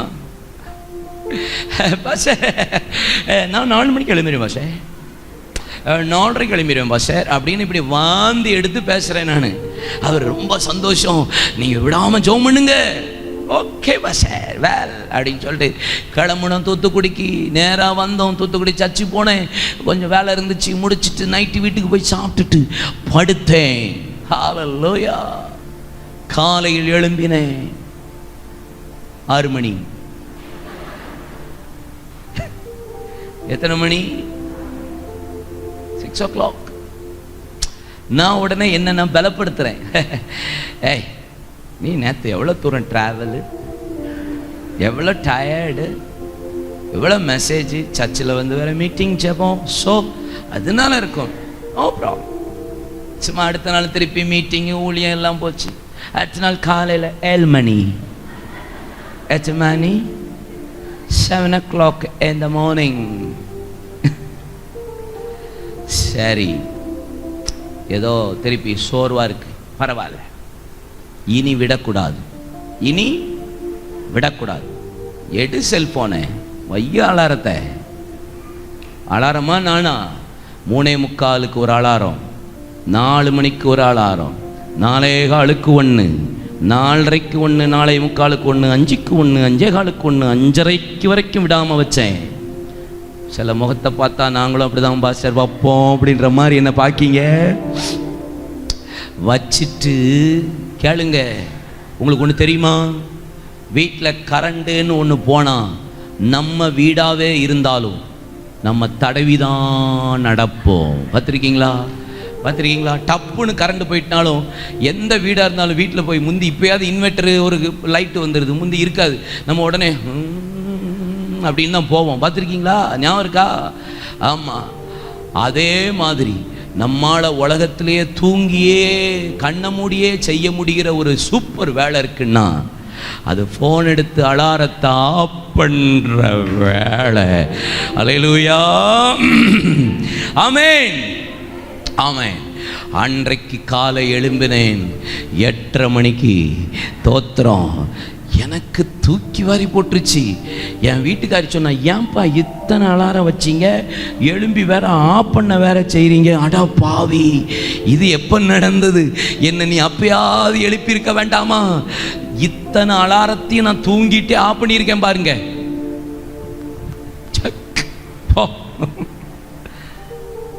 உங்களுக்கு தெரியாது, 25 days நான் இந்த ஏர்லி மார்னிங் எழும்புறதுக்கு போராடினேன். ஆண்டட்ட ஒப்பு கொடுத்தேன், உபவாசம் பண்ணேன், அர்ப்பணித்தேன். ஏன்னா எனக்கு நான் எழும்புறேன் அப்படிங்கிற ஒரு திருப்தி வந்துச்சு. பார்த்தீங்களா? அப்போ அந்த தேவ மனுஷன் மூலியமா என்கிட்ட பேசுகிறாரு, உன் ஜபத்துக்கு பிசாசு போராடுறான், திட்டம் பண்ணுறான், யூ கேன் அண்டர்ஸ்டாண்ட், இது அலாட் ஆகிரு, நீ ஒப்பு கொடுத்து அர்ப்பணித்து ஜெபம் பண்ணுன்னு ஆவியானவர் பேசுகிறார். ஆனால் இங்கே நமக்கு வந்தது என்ன? நான் தான் ஜபிக்கிறேனே, இந்தா வந்துட்டான்ல வேப்படியான், இந்தா வந்துட்டேன். அல்லேலூயா. ஆனா நம்ம பாடுற பாட்டு அதிகாலை அதிகாலை அப்பா அப்பா. 7:30 மணிக்கெல்லாம் நம்ம இந்த பாட்டை பாடக்கூடாது. ஆமென். எப்ப திட்டம் போட வருவான்? செல்ஃப் சாட்டிஸ்ஃபேக்ஷன் வரவே கூடாது ஆவிக்குரிய வாழ்க்கையில. திருப்தி அப்படிங்கிற ஒரு வாழ்க்கை என்னைக்கு ஆவிக்குரிய வாழ்க்கையில வருதோ, ஒன்று அறிந்து கொள்ளுங்கள், அடுத்தது நினச்சிக்கோ, நான் நல்லா ஜெபம் பண்ணுறேன், நல்லா பிரசங்கம் பண்ணுறேன், நல்லா ஊழியம் பண்ணுறேன். நோ. சில நேரம் நான் யோசித்திருக்கேன், என்னைக்கு நான் அதிகமாக பலவீனமாக இருக்கேனோ, என்னைக்கு ரொம்ப காய்ச்சல் எனக்கு உள்ள முடியலன்னு நினைக்கிறோம். எனக்கு 4 நாள் தொடர்ந்து காய்ச்சல், ஆனால் ஒரு நாள் கூட நான் சும்மா இல்லை. நான் ரொம்ப பலவீனமாக இருக்கிறேன்னு என்னைக்கு நினைப்பேனோ, என்னால் முடியலப்பா எனக்கு கிருபை தாங்கன்னு கேட்பேன், அன்னைக்கு தான் கர்த்தர் என்னை அதிகமாக பயன்படுத்தினதை நான் பார்த்துருக்கிறேன். ஆமே, என் பலவீனத்தில் அவருடைய பலன் பூரணமாய் விளங்கியிருக்கிறது. I can do all things through Christ. என்னை பலப்படுத்துகிற கிறிஸ்துவினால் எல்லாவற்றையும் செய்ய எனக்கு ஒரு பலனை கர்த்தர் தருகிற நல்ல ஆண்டவர் இருக்கிறார். ஆமென். என்னை விட்டு போகாதீங்க என் இயேசப்பா, என்னை விட்டு போகாதீங்க. சொல்லுங்க, என்னை விட்டு போகாதீங்க இயேசப்பா.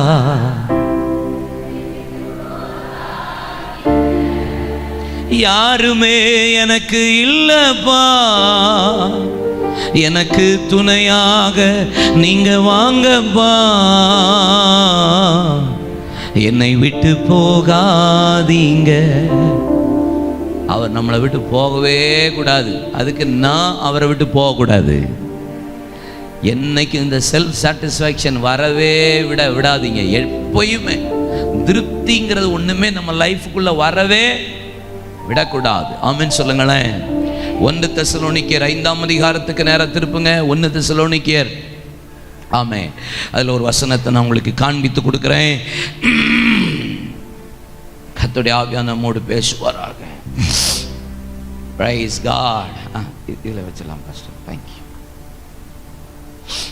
Price the lord. 1 தெசலோனிக்கேயர் 2:18. 2:18 என்ன போட்டிருக்கு?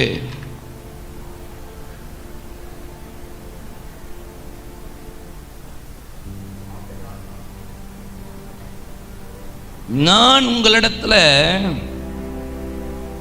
2 தடவை மனதாயிருந்தேன் வர, பவுலாகிய நானே மனதாயிருந்தேன் வர.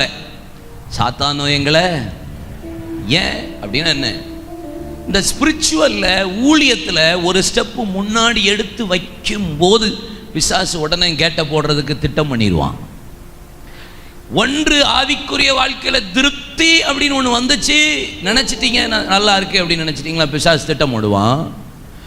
இன்னொன்று சொல்றேன், ஸ்பிரிச்சுவல்ல ஒரு ஸ்டெப்பு முன்னாடி எடுத்து வைக்க போறீங்கன்னா, பவுலாகிய நானே வர மனதா இருந்தேன், உங்களை உற்சாகப்படுத்த, உங்களை ஊழியத்தில் என்கரேஜ் பண்ண, உங்களை பலப்படுத்த, அபிஷேகத்தில் நடத்த, இன்னும் பிரசங்கம் பண்ண, உங்களுக்கு டீச் பண்ண. ஆனா பிசாசோ எங்களை தடை பண்ணினா. ஆவிக்குரிய வாழ்க்கையில நீங்க ஜபத்துல முன்னேறணும்னு நினைக்கும் போது தடை பண்ணுவான். பிரசங்கத்துல, ஊழியத்துல, குடும்ப வாழ்க்கையில, ஸ்பிரிச்சுவல் ஓரியன்டட் எக்ஸ்பீரியன்ஸ்ல நீங்க growth ஆகணும்னு நினைக்கும் போது அடுத்த நிமிஷம் உங்க ஜபத்துக்கு தடை வரும், குடும்ப ஜபத்துக்கு தடை வரும், உங்க பர்சனல் பிரேயருக்கு தடை வரும், உங்க உபவாசத்துக்கு தடை வரும், சபைக்கு வர்றதுக்கு தடை வரும், ஊழியம் பண்ணணும்னு நினைப்பீங்க தடை வரும், ஆத்தும ஆதாயம் பண்ணணும்னு நினைப்பீங்க தடை வரும். எக்ஸசைஸ் பண்ற ஆட்கள் மாதிரி தான். நான் ஷூ வாங்கின பிறகு நான் ஓட போறேன், நீ ஓடவே மாட்டேன். இன்னைக்கு மழை வந்துட்டு நான் நாளைக்கு நடக்க போறேன், நீ நடக்கவே மாட்ட. இந்த உடம்ப குறைக்கிற ஆளை பாருங்க, நடக்கணும்னு நினைக்கிற இந்த எக்ஸசைஸ் பண்ற ஆளை பாருங்க, ஒர்க் அவுட் பண்ற ஆளை பாருங்க. ஒர்க் அவுட் பண்றவன் எப்பயும் ஒர்க் அவுட், மழை வந்தாலும் ஒர்க் அவுட் பண்ணுவான், வெயில் அடிச்சாலும் ஒர்க் அவுட் பண்ணுவான், ஷூ இருந்தாலும் ஒர்க் அவுட் பண்ணுவான், ஷூ இல்லாட்டாலும் ஒர்க் அவுட் பண்ணுவான். ஆமென் சொல்லுங்க.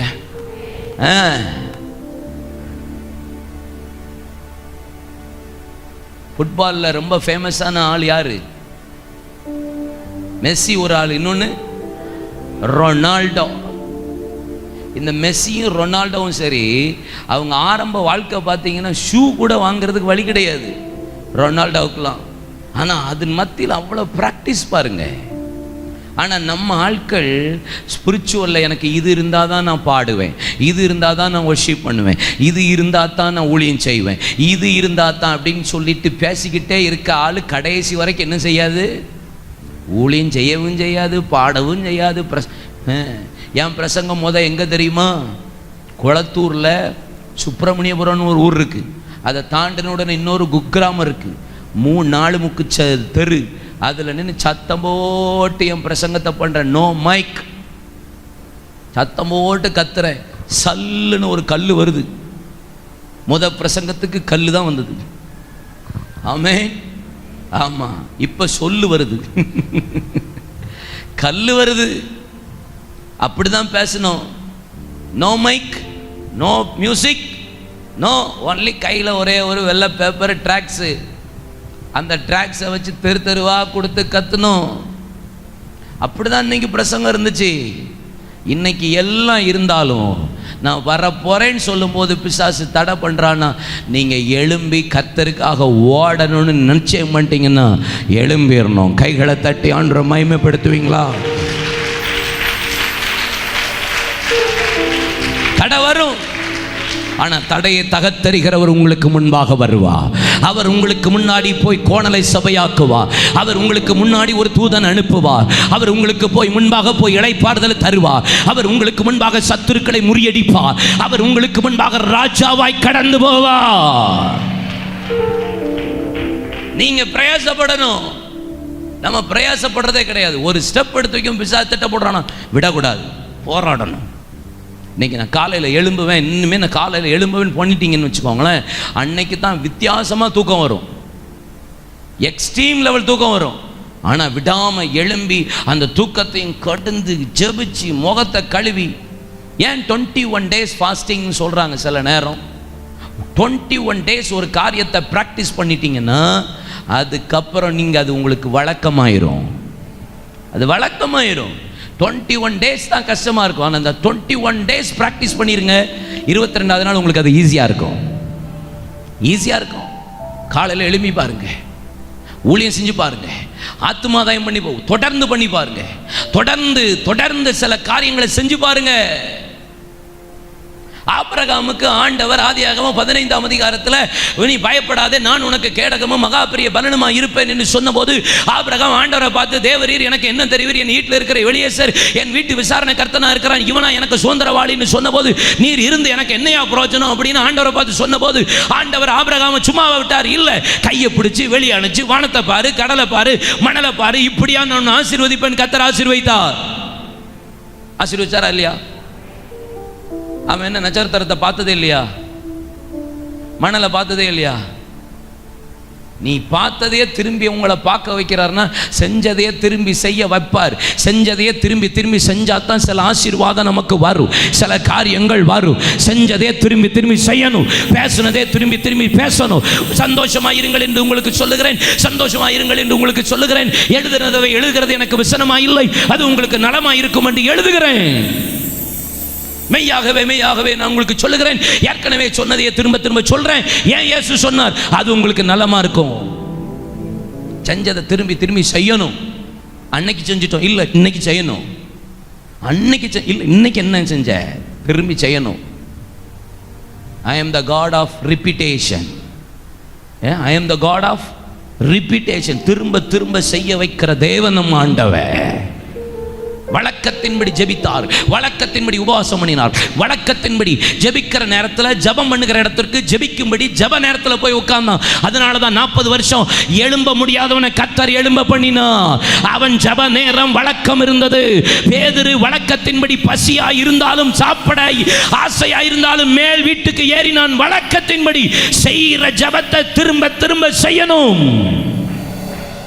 செய்யாம விடுறதுனால தான் சோர்வு, பிசாசு திட்டம் போடுவான். அல்லேலூயா சொல்லுங்க.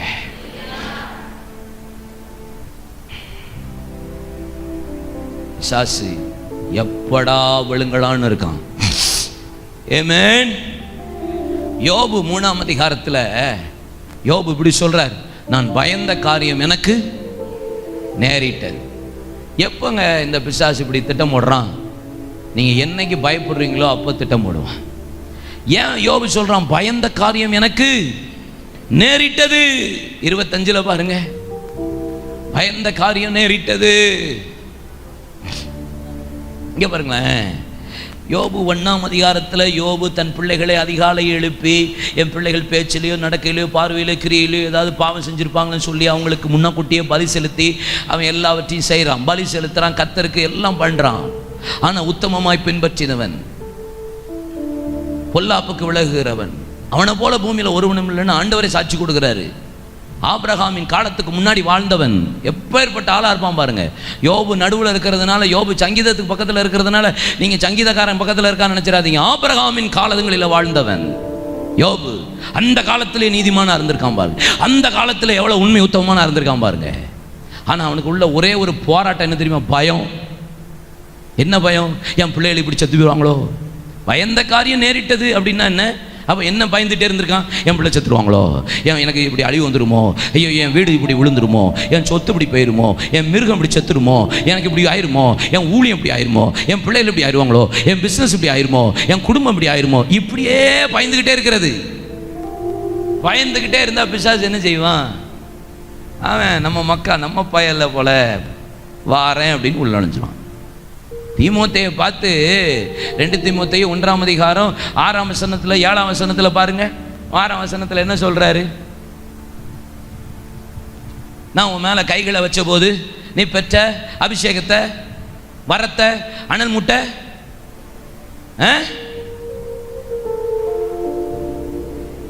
அம்மா என்ன செஞ்சிடாத, மறந்துடாத. 7ஆம் வசனம் சொல்லுகிறாரு, பயமுள்ள ஆவி அல்ல, அன்பும் பலமும் தெளிந்த புத்தியும் உள்ள ஆவியை. என்னடா ஆச்சு? போடு, அந்த மக்கள் அப்படியாவது பார்க்கட்டும். தோத்திரம். அன்பும் பலமும் தெளிந்த புத்தியும் உள்ள ஆவியை கொடுத்திருக்கிறேன் என்று சொல்லுகிறார். ஏன் தீமோத்தேயுக்கு பவுல் எழுதும்போது இதை பத்தி எழுதுறாரு? ஏன் இதை பத்தி எழுதணும்? யோசிக்கணுமா இல்லையா?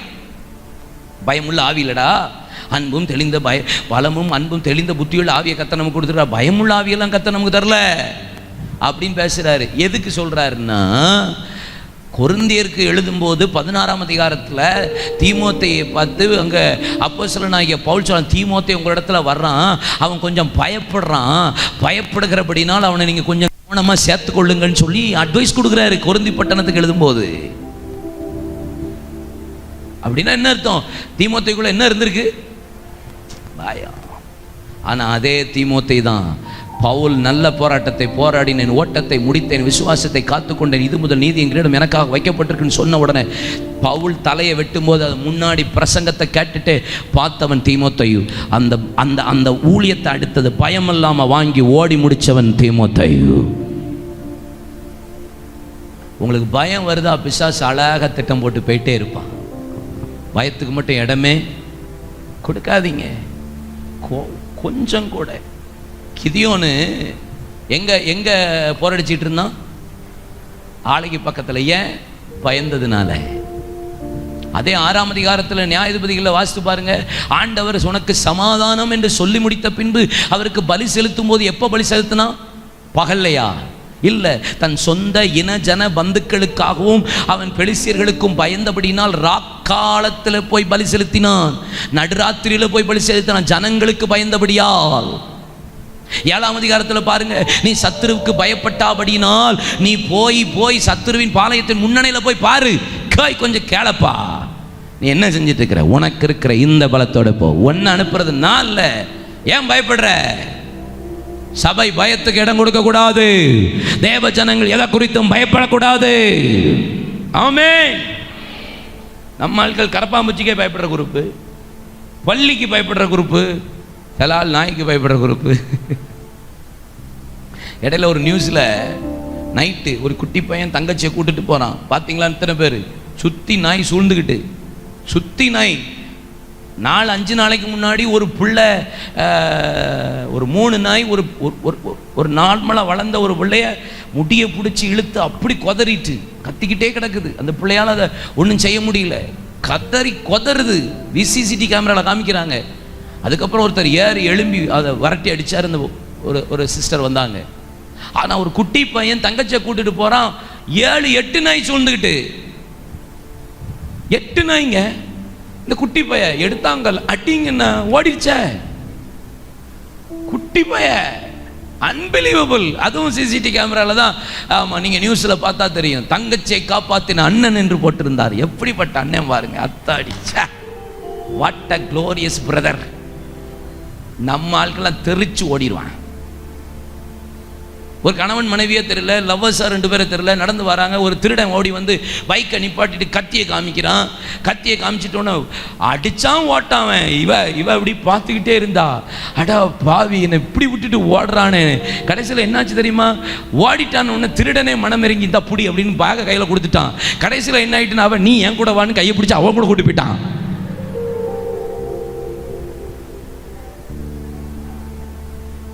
தோத்திரம். பயத்தை பத்திலா, பயம் என்னென்னலாம் செய்யுதுன்னு. அல்லேலூயா. பயப்படாதீங்க. உலகத்தை படைச்சவன், அண்ட சராசரங்களை சிருஷ்டித்த கர்த்தர் என் கூட இருக்கிறா.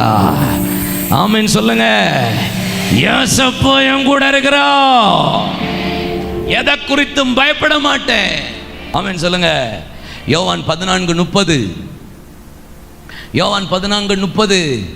இதோ உலகத்தின் அதிபதியாகிய பிசாசு என்னிடத்தில் வருகிறான், அவன் சரக்கு என்கிட்ட ஒண்ணுமில்லை என்று இயேசு தன் கைகளை உயர்த்தினா. இனி நான் உங்களோட அதிகமாக பேச, இந்த உலகத்தின் அதிபதியாகிய பிசாசு வருகிறான், அவனுக்கு என்னிடத்துல ஒன்றும் இல்லை. அப்படின்னா பிசாசுக்குரியவைகள் நம்ம இடத்துல இருந்தால் அவன் திட்டம் போடுவான். அப்படின்னா என்ன அர்த்தம்? பிசாசுக்குரியவைகை என்னிடத்துல இருந்தால் என்ன செய்வான் சொல்லுங்க? பிசாசுக்குரியவை என்கிட்ட இருக்கா? இருந்தா என்ன செய்வான்? அழகா வந்து பிளானை போட்டு தூக்கிட்டு போயிட்டே இருப்பான். எஸ்ரா 8ஆம் அதிகாரம் 21ஆம் வசனத்தில் வாசி பாருங்க. எஸ்ரா அகாவா நந்திய அண்டையில் உட்கார்ந்து உபவாசத்தை கூறிவித்தோம், எங்களுக்காகவும் எங்கள் குடும்பத்துக்காகவும் எங்கள் பிள்ளைகளுக்காகவும் எங்கள் பொருட்களுக்காகவும் செவையான வழியை தேடும்படி. அப்படின்னா என்ன அர்த்தம்? என் குடும்பம், என் பிள்ளை, என்னுடைய தொழில், என்னுடைய பொருள் எல்லாமே செவ்வையான வழியை தேடும்படி நாங்கள் உபவாசத்தை குறிவித்தோம். ஏன்? எதுக்குள்ளேயும் பிசாசு உள்ள நுழைஞ்சிடக்கூடாதுங்கிறதுல கவனம். பிசாசின் கிரியை செல்போனுக்குள்ள வந்துடக்கூடாது, வீட்டுக்குள்ள வந்துடக்கூடாது, எனக்குள்ள வந்துடக்கூடாது, வியாபாரத்துக்குள்ள வந்துடக்கூடாது, சபைக்குள்ள வந்துடக்கூடாது. எந்த பிசாசின் கிரியைகள் என்னிடத்துல ஒன்றுமில்லை. ஆபிரகாம் ஆதியாகமம் 14ஆம் அதிகாரம் 20, 21, 22 வசனத்துல சோதோம் கொமோரா ராஜா எல்லா ராஜாக்களையும் விடுதலை பண்ணி பின்ன பிறகு அங்கே ஆபிரகாம் லோத்து மனைவி பிள்ளைகளை சிறைப்படுத்தி கொண்டு வந்து போன போது எல்லாவற்றையும் சிறையிலிருந்து மீட்டெடுத்ததற்கு பின்பாக ஆபிரகாமை பார்த்து சோதோம் கொமோரா ராஜா சொல்லுகிறான், ஆபிரகாமே உன்னதமான ஊழியக்காரனே, தேவனுடைய மனுஷனே, எல்லாவற்றையும் எடுத்துக்கொள்ளும் ஜனங்களை இடத்துல விட்டுவிடும். அதற்கு ஆபிரகாம் சொன்ன வார்த்தை என்ன? ஆபிரகாமை ஐஸ்வர்யவானாக்கினேன் என்று நீர் சொல்லாதபடிக்கு ஒரு சரட்டையாகலும் பாதரட்சியின் வாராகிலும் உமக்கு உண்டான யாதொன்றாகிலும் நான் எடுத்துக்கொள்ள என்று உன்னதமான தேவனுக்கு நேராக என் கைகளை. உலக சரக்கேண்ட ஒன்றும் கிடையாது. ஓய், பிசாசு வந்தா தேடி பார்த்து ஒன்றும் இல்லைன்னு ஓட தான் செய்யணும். ஆபிரகாம் இந்த மாதிரி வைராக்கியமா பேச முடியும், நம்ம பேச முடியுமா? ஏன்ட்டு சோதம் கொமோராவின் அக்கிரமமே இல்லை, உலக சரக்கு ஒன்றுமே இல்லை, ஆசை ஒன்றும் இல்லை, இச்சை ஒன்றும் இல்லை, பெருமை ஒன்றும் இல்லை, எந்த ஒன்றுமே இல்லை, எதுவுமே இல்லை பிரதர். உலக சரக்கோ பிசாசின் கிரியை இடத்துல ஒன்றும் இல்லைன்னு கையை உயர்த்த முடியுமா? இருந்துச்சுன்னா அவன் அழகா திட்டம் போடுவான். ஏன் நம்மளை விழ வைக்கிறான்? ஏன் நம்மளை பலவீனப்படுத்துறான்? ஏன் நம்ம விழுந்து விழுந்து போறோம்? ஏன் இன்னும் ஜெயம் இல்லை? ஏன் இன்னும் எழுப்புதல் வரல? ஏன் இன்னும் சபைக்குள்ள ஒரு பெரிய மறுமுறை மாற்றம் வரல? ஏன் ஆவியானவர் இன்னும் ஊற்றப்படலை? ஏன் இன்னும் சபைகளில் ஆத்துமாக்கள் நிரம்பல? ஏன் இன்னும் இத்தனை ஆயிரம் ஜனங்கள், இத்தனை கோடி மக்கள் ரட்சிக்கப்படாம இன்னும் வெளியில இருக்காங்க? இன்னும் உலக காரியம் நமக்குள்ள இருக்கு. நம்ம ஒரு வித்தியாசமான வாழ்க்கைக்குள்ள வரணும். ஆமென் சொல்லுங்க. உலகத்தில் உள்ளவை மீது நீ அன்பு, உலகத்தில் உள்ளவை மீது அன்பு கூர்ந்தா என்னிடத்தில் உனக்கு பங்கே கிடையாது, பங்கே கிடையாது, பங்கே கிடையாது, பங்கே கிடையாது. 2 கொரிந்தியர் 12ஆம் அதிகாரம் 7-9 வசனம் உங்களுக்கு தெரிந்த வேத பகுதி தான். அங்கே அப்போஸ்தலனாகிய பவுல் சொல்லுகிறார், என் சரீரத்தில் எனக்கு ஒரு முள் கொடுக்கப்பட்டிருக்கிறது, சாத்தானுடைய தூதனாக இருக்கிறது, என்னை நானே மேன்மை பாராட்டாதபடிக்கு அது என்னை குட்டுகிறது. ஆண்டவர் சொன்னார், ஆண்டவர்கிட்ட தேவசமூகத்தில் 3 முறை ஜெபம் பண்ணேன். அவர் சொன்னார், என் கிருபை உனக்கு போதும்பா, உன் பலவீனத்தில் என் பலன் பரிபூர்ணமாக விளங்குன்னு சொல்லிட்டு பேசுகிறார். அப்போ பிசாசு குத்துகிறான். எப்போ குத்துறான்? அதை பவுல் சொல்கிறார், எனக்கு கொடுக்கப்பட்ட வெளிப்பாடுகளின் நிமித்தம் எனக்கு என்னை நானே மேன்மை பாராட்டாதபடிக்கு. அப்படின்னா பெருமை வந்தா யார் வாரா? பெருமை வந்தா யார் வாரா? என்ன நானே மேன்மை பாராட்டாதபடிக்கு.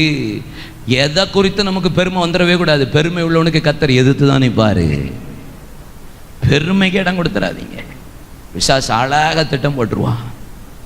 பெருமைக்கு மட்டும் இடமே கொடுத்துடாதீங்க. எந்த விஷயத்தில் ஸ்பிரிச்சுவல் ப்ரைடு அதிகமாக வரும், ஆவிக்குரிய பெருமை அதிகமாக நமக்குள்ள வரும். அந்த நேரம் தான் ஆண்டவர்கிட்ட என்னை மாத்துங்க. என்னால் ஒன்றும் கூடாதென்று என்னை நான் தந்து விட்டேன், உம்மால் எல்லாம் கூடுமென்று உம்மை நான் நம்பி உள்ளேன். நத்தை எல்லாமே கிருபைல்ல. ரட்சிக்கப்பட்டது கிருபை, ஊழியம் செய்கிறது கிருபை, பிரயாசப்பட்டது கிருபை, பாவம் மன்னிக்கப்பட்டது கிருபை, இலவசமான கிருபை, அந்த இருவலசமான மன்னிப்பை கொடுத்தது கிருபை, வரங்கள் வல்லமைகள் கிருபை, கொடுக்கிறது கிருபை, நித்திய ஜீவனுக்கு போகிறது கிருபை, நிற்கிறது நிர்மூலமாக இருக்கிறது கிருபை, எல்லாமே கிருபை. இதில் எங்கே நான் என்ன இருக்குது? ஏன் பாட்டு, ஏன் பிரசங்கம், என்னன்னு சொல்கிறதுக்கு இருக்குது?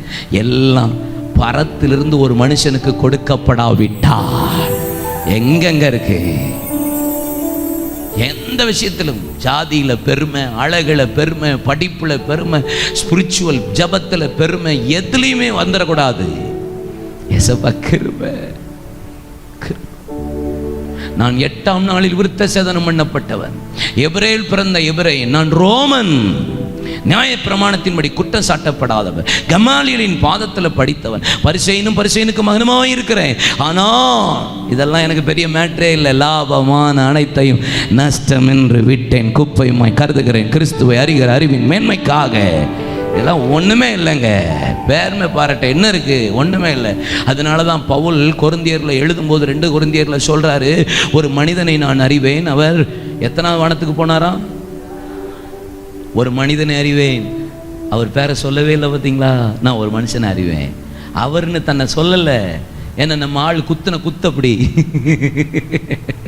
நம்ம ஆண்டவர் போட்ட போடப்படி. இப்போ நான் சொல்ல மாட்டேங்கிறாரு, நான் ஒரு மனிதனை அறிவேன்.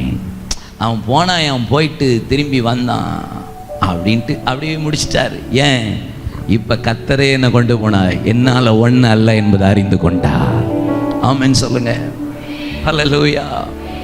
நீங்கள் பவுல் ஒரு இடத்துல பிரசங்கம் பண்ண போகிறாரு. என்ன பிரசங்கம் பண்ண போகிறாரு? அங்கே போய் பயங்கர ஞானத்தோடு பேசுகிறாரு. என்னது? அறியப்படாத தேவர்களுக்கு என்ற ஒரு பலிபீடத்தை கண்டேன் என்று பேசுகிறாரா? என்ன இருக்கா? அத்தனை பட்டணத்தில் இருக்கா? அறியப்படாத தேவனுக்கு ஒரு பலிபீடம் அப்படின்னு கண்டேன்னு அப்படி ஒரு பிரசங்கத்தை ஆரம்பிக்கிறாரு. ஆனால் அங்கே ஜனங்களோ கர்த்தரை ஏற்றுக்கொள்ளவில்லை, பவுலை நிராகரித்தார்கள். அதை திரும்பி கொரிந்து பட்டணத்தில் எழுதும்போது சொல்கிறாரு, நான் என் சுய ஞானத்தினால் பேசலை, என் சுய பெருமையினால் பேசலை, என் சுய அறிவினால் பேசலை. நான் இப்படியெல்லாம் பேசினா ஜனங்கள் ரட்சிக்கப்பட்டுருவாங்கன்னு நான் நினச்சேன். ஒரு கதையும் ஆகலை, இயேசுதான் அப்படின்னு சொன்னேன். இவ்வளவு பேர் ரட்சிக்கப்பட்டு கர்த்தர் பக்கம் திரும்பினார்கள். நம்ம ஞானத்தில் பிரசங்கம் பண்ணோம், தோத்துருவோம். பைபிள் நாலேஜ், பைபிள் காலேஜ் படித்த நாலேஜில் நான் பிரசங்கம் பண்ணேன், தோத்துருவேன். பெருமை. ஹீப்ரூல் அதை சொல்லுது, இது சொல்லுதுன்னு இப்படியே ஓட்டிக்கிட்டு வண்டியை ஓட்ட முடியாது. அனுபவத்தில் ஆவியானவர் நடத்துகிற விதத்தில் நம்மளை கர்த்தர் நடத்துவாரானா பிசாசுக்கு இடமே கிடையாது. நல்ல கைகளை தட்டி ஆண்டவர் மகிமைப்படுத்துவோமா? ஹல்லேலூயா. கடைசியாக நான் சொல்லி ஒரு 2 வார்த்தையை சொல்லி நான் முடிக்க போகிறேன். ஆண்டவர் நம்மோடு இடைப்படுவாராக. ஆதியாகமம் 39:11 நமக்கு தெரிந்த ஒரு வேத பகுதி. அங்கே யோசேப்பு தனிமையாக இருந்தபோது போத்திபாரின் மனைவி அவளை இழுத்து என்னோடு பாவம் பண்ணு என்று சொன்னார். நீங்கள் தனியாக இருந்தீங்கன்னா பிசாசு அழகாக திட்டம் போட்டுருவான். நீங்கள் தனியாக இருந்தால் என்ன செய்வான் சொல்லுங்க? தனிமை பிசாசு. நம்ம தனியாக ஜெபம் பண்ண போகணும். குளிக்கிற இடத்துக்கும் ஜெல் போகணும், படுக்கிற இடத்துக்கும் ஜெல் போகணும். எங்கே போனாலும் இது இல்லாமல் எங்கே போகிறோம்? கிறிஸ்தவ உலகம் பொல்லாத பேயாகி போச்சே. இந்த மேடையில் வச்சுருக்கேன் பிரசங்க குறிப்பு, அதில் தான் எழுதி வச்சுருக்கேன் நோட்டு. ஆனால் நான் ஜெபிக்கும் போது என் ஜபாரைக்குள்ளே செல்ஃபோனை கொண்டு போக மாட்டேன். நான் மெடிடேட் பண்ணும்போது செல்ஃபோனை பக்கத்தில் வச்சுருப்பேன். அப்போல்லாம் இன்டர்நெட்டை ஆஃப் பண்ணி வச்சுருவேன். ஏன்? தேவையில்லாத வந்துக்கிட்டே இருக்கும், அலர்ட் கொடுத்துக்கிட்டே இருக்கும், நம்மளுக்கு போய் டிஸ்டர்ப் பண்ணும். நோ, மெடிடேட் பண்ணும்போது நோட் எழுதுறேன்னா ஒன்லி அதில் தான் கான்சன்ட்ரேட் பண்ணணும். நீங்கள் தனியாக இருக்கும்போது பிசாசு அழகாக பிளானை போட்டு தூக்கிடுவான்.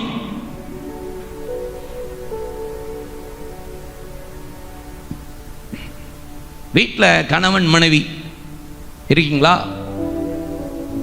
உங்கள் செல்ஃபோனை வீட்டில் ஃபோன் வரும்போது ஸ்பீக்கரில் போட்டு பேச பழகுங்களேன்.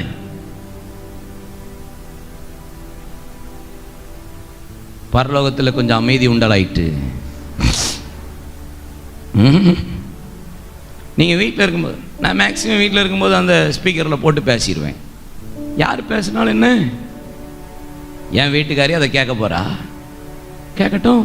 நான் யார் பேசுனேன்னு சொல்ல தேவையில்லை. நான் என்ன பேசுகிறாங்கிற திருப்பி எக்ஸ்பிளைன் பண்ண தேவையில்லை. அவள் கேட்கும் போதே ஓ அப்படியாப்பான்னு அண்டர்ஸ்டாண்ட் பண்ணிக்குவா. அவளுக்கா இருந்தாலும் எனக்கா இருந்தாலும் வீட்டில் இருக்கும்போது நீங்கள் ஸ்பீக்கரில் பேசி பழகி பாருங்க, கையவே காணுமே. தோத்திரம். இதில் நீங்கள் கரெக்டாகி பாருங்களேன், ஜெயிச்சிருவீங்க. அழகாக ஜெயிச்சிருவீங்க, அழகாக ஜெயிக்க முடியும். பிசாசு இப்படி தானே திட்டம் போடுறான். ஏ பேய் இந்த வாங்கிக்கொண்டு ஸ்பீக்கரை போடுங்க, ஓட்டிடுவான். ஆமென். எழும்புறீங்களா?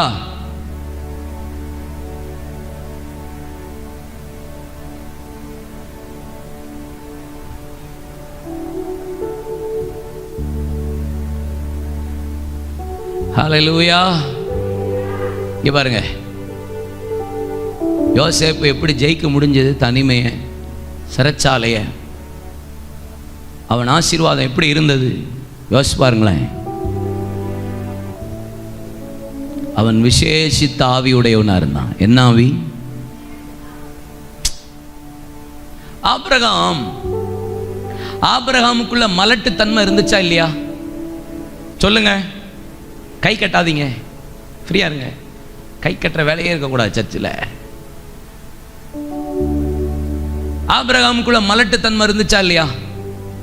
கேட்கல. ஈசாக்குக்குள்ள மலட்டுத்தன்மை இருந்துச்சா? யாக்கோபுக்குள்ள இருந்துச்சா? ராகேல் மூலியமா பிள்ளை வரல, மலட்டுத்தன்மை இருந்துச்சு. யாக்கோவின் பிள்ளைகளுக்குள்ள இருந்துச்சா? இருந்துச்சு. ஆனா யோசேப்பு பஞ்ச காலத்துக்கு முன்பாக ஓன் பட்டணத்து ஆசாரியனாகிய போத்திபிராவின் குமாரத்தியாகிய ஆஸ்நாத் மூலியமாய் 2 பிள்ளைகளை கர்த்தர் அவன் மூலியமாய் பெற்றெடுக்க உதவி செய்தார். விசேஷித்த ஆவி மலட்டுத்தன்மையை ஜெயித்தான். ஆபிரகாமுக்குள்ள இச்சை இருந்ததா? சாரால கட்டினா, ஆகார கட்டினா, கேத்தூரால கட்டினா, நல்லா கட்டுவான். ஈசாக்கு இச்சை இருந்துச்சா? இருந்துச்சா? இருந்தது. எதுல? சாப்பாட்டு இச்சை, சாப்பாட்டில் இச்சை.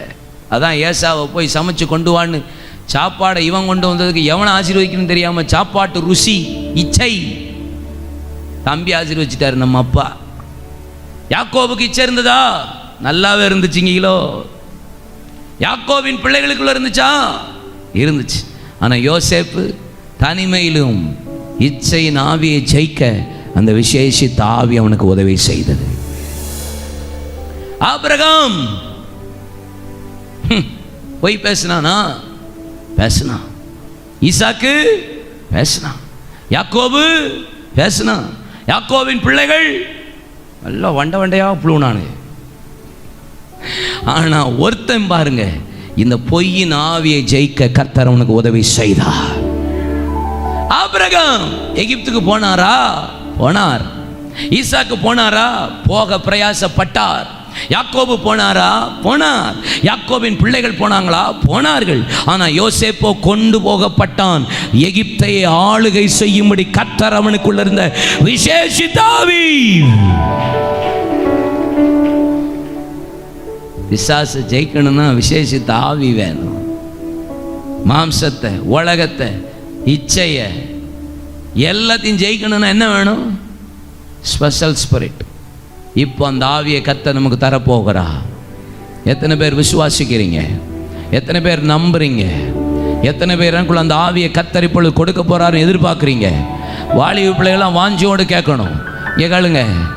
ஜெபிக்கிறதுக்கு முன்னாடி நான் அடிக்கடி சொல்றது தான், கை கட்டக்கூடாது, வாயை கட்டக்கூடாது, கண்ணை திறக்கக்கூடாது. கண்ணை திறந்து ஹல்லேலூயா, என்னது ஹல்லேலூயா? கண்ணை திறந்து நீங்கள் உருட்டிட்டு அரைக்கண்ணு, 1.5 கண்ணு, 3/4 கண்ணு, நொல்ல கண்ணு, அந்த கண்ணு, எந்த கண்ணும் பார்க்க வேண்டாம். உங்கள் ஃபோக்கஸ் எல்லாம் எனக்கு இன்னைக்கு ஆவியை வேணும். ஹல்லேலூயா சொல்லுங்க. 3 விதமாக ஜெபம் பண்ண போகிறேன். ஃபர்ஸ்ட் திங், ஆண்டவரே இன்னைக்கு எங்களை ஒப்பு கொடுக்குறோம். முதல்ல ஒரு 5 நிமிஷம் நல்லா அர்ப்பணித்து ஜெபிக்க போகிறோம். 2வது என்ன ஜெபிக்க போகிறோம் தெரியுமா? ஆண்டவரே இந்த பிசாசை நாங்கள் எதிர்த்து ஜெயிக்கணும். ஆமென். அதுக்கு தேவன் அந்த பலனை தரணும். மாம்சத்தோடு இரத்தத்தோடு மாத்திரமல்ல, துரைத்தனங்களோடும் அதிகாரங்களோடும் பிரபஞ்சத்தின் அந்தகார லோகாதிபதிகளோடும் வானமண்டலத்துள்ள பொல்லாத ஆவிகளின் சேனைகளோடும் உங்களுக்கு யுத்தம் உண்டு. ஆதலால் தீங்கு நாளை எதிர்த்து நிற்க திராணி உள்ளவர்களாகும்படி தேவனுடைய சர்வாயுத வர்க்கங்களை தரித்துக் கொள்ளுங்கள். மார்க்கவசம், தலைச்சீரா, கச்சை, பாதரச்சை, கேடையும் பட்டயத்தை பிடித்து யுத்தம் பண்ணணும். அதுக்கு இந்த விசேஷித்த ஆவி வேணும். அல்லேலூயா. என்ன செவம் பண்ண போகிறோம்? என்ன ஜெபிக்க போகிறோம்? என்னை அர்ப்பணிக்க போகிறேன், என்னை ஒப்பு கொடுக்க போகிறேன். நான் பிசாசுக்கு இடம் கொடுத்திருந்தேன்னா இன்னைக்கு என்னை ஒப்பு கொடுக்குறேன். ஆண்டவரே இனி அந்த இடத்தெல்லாம் எந்தெந்த பகுதியில் இடம் கொடுத்தேனோ அதையெல்லாம் இந்த நேரத்தில் அர்ப்பணித்து அதிலிருந்து விட்டு வெளியே வர எனக்கு கிருபை தார். ஒப்பு கொடுத்து ஜெபம் பண்ணுங்க. கண்ணை மூடுங்க. நான் ஜெபத்தை நடத்த மாட்டேன், நீங்கள் தான் வாயை திறக்கணும். வாலிப பிள்ளைகள் வாயை திறந்து நல்லா ஜெபிக்கணும்.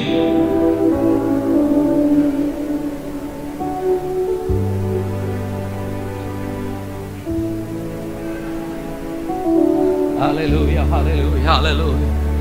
சத்தம் இல்லை.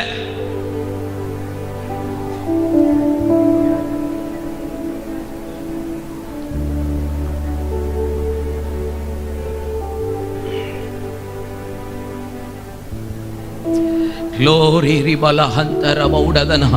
ஆண்டவரே, இதில் நான் பலவீனப்பட்டுட்டேன், இதில் பெருமை வந்துருச்சு. ஆண்டவரே, இதில் இடம் கொடுத்துட்டேன், இதில் தனிமையில் இந்த தப்பு பண்ணிட்டேன், இதில் விழுந்துட்டேன், இதில் தவறிட்டேன், இதில் உமக்கு பிரியமில்லாமல் செஞ்சுட்டேன், என்னை மன்னிக்கும், என்னுடைய ரத்தத்தினால கழுவும். அப்படி ஒப்பு கொடுங்க, ஒப்பு கொடுங்க, ஒப்பு கொடுங்க, ஒப்பு கொடுங்க, ஒப்பு கொடுங்க. விடாதீங்க, விடாதீங்க, விடாதீங்க. ஆவிக்குரிய பெருமை வந்துருச்சு, ஸ்பிரிச்சுவல் ப்ரைடு வந்துட்டு, எல்லாம் நல்லா இருக்குன்னு செல்ஃப் சாட்டிஸ்ஃபேக்ஷன் வந்துருச்சு. ஆண்டவரே, எனக்கு வேண்டாம், என்னை மன்னி, ஒப்பு கொடுக்குறேன், பயத்தர என்னை ஒப்பு கொடுத்துட்டேன், பயந்துகிட்டே இருக்கேன், எனக்குள்ள ஒரு பயத்தின் ஆவி இருக்கு, என்னை விடுதலையாக்குங்க, என்னை அர்ப்பணிக்கிறேன் சொல்லுங்க சொல்லுங்க சொல்லுங்க. தனிமையா இருக்கும்போது இந்த பாவம் என்னை நெருக்கிட்டு, ஆண்டவரே என்னை மன்னி. என் தேவை வரும்போது நான் மனுஷனை நம்பிட்டேன், உலகத்தை நம்பிட்டேன், பேங்கை நம்பிட்டேன், இவர் தருவார் அவர் தருவார் நினைச்சிட்டேன். என்னை மன்னியும் மன்னியும் மன்னியும் மன்னியும். ஜெபிங்க ஜெபிங்க ஜெபிங்க ஜெபிங்க ஜெபிங்க. விடாதீங்க விடாதீங்க. அந்த பகுதிகளை ஒப்பு கொடுங்க, ஒப்பு கொடுங்க. அர்ப்பணிக்கிறேன் அர்ப்பணிக்கிறேன் அர்ப்பணிக்கிறேன் அர்ப்பணிக்கிறேன் அர்ப்பணிக்கிறேன். ரிகாதா நாமா ஷகந்தரலபாகா உடக்கந்தனகடதி அந்தரடதரலபா. இப்பொழுது அந்த பரிசுத்த ஆவியின் பலனை, அந்த விசேஷித்த ஆவியை கையை தட்டி வாய்களை திறந்து பெற்றுக்கொள்ளுங்க.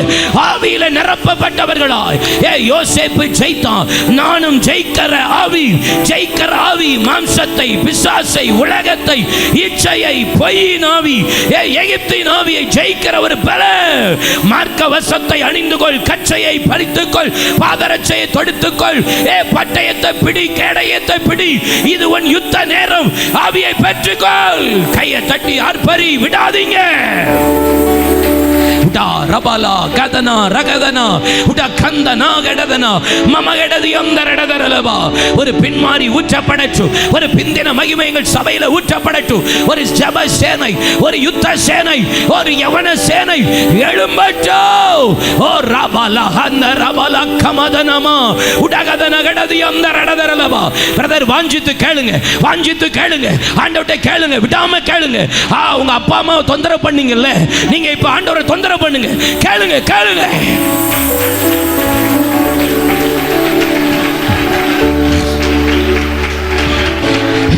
நீ ஜெயிக்கணும்னா இந்த ஆவி வேணும், நீ ஜெயிக்கணும்னா ஆவி வேணும். ஆவியை பெற்றவர்கள் அனல் மூட்டி எழுப்பி விடு.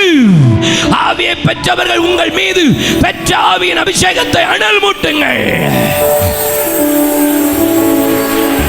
உடகபா ரபா கபா லஹந்த ரபா கபா ரிகந்த ரபா கந்த ரபா உடதனா உடகந்தர லகதியா கரலகதிரிலிபி ஷபரலகதியா கரலபா மேமலாதனா ரகதியா அந்தரடதிரிலிபி உடகந்தனா கடகதியா அந்தரடதரலபா.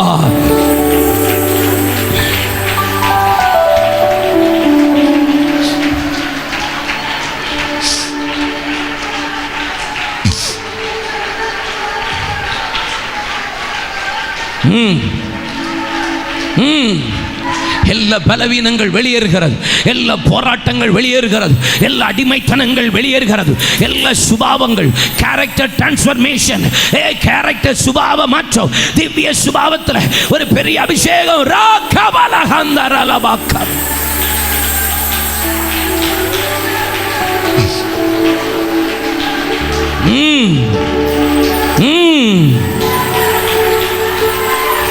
கிருபை கிருபை பெருகட்டும், கிருபை பெருகட்டும், விடுதலை பெருகட்டும்.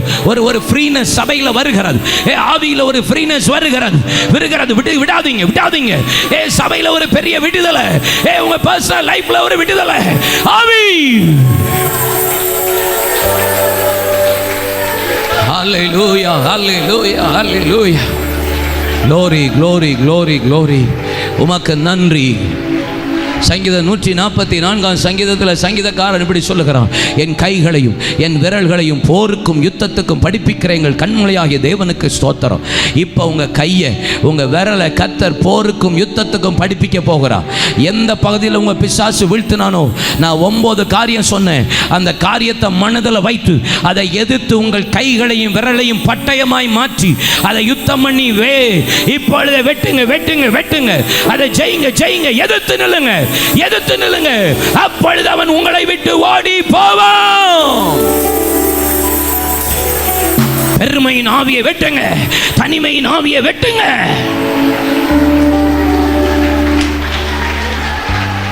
முன்னேற விடாதபடி தடை பண்ணுகிற ஆவியை வெட்டுங்க.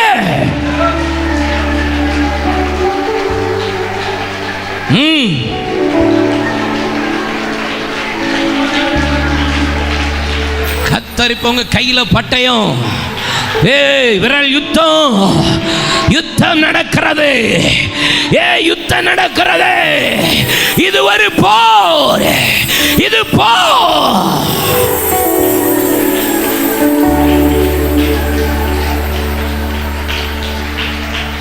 ஹல்லேலூயா.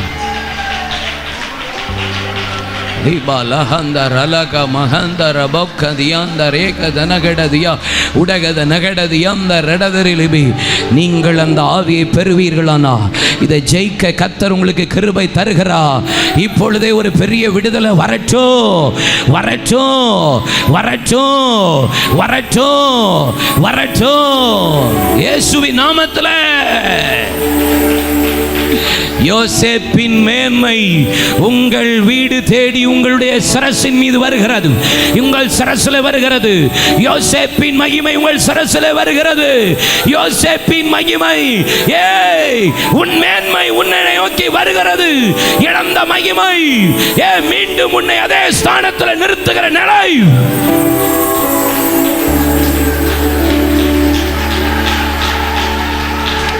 ஹல்லேலூயா.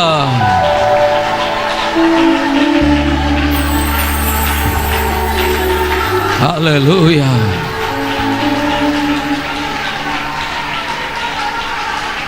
Glory. Glory.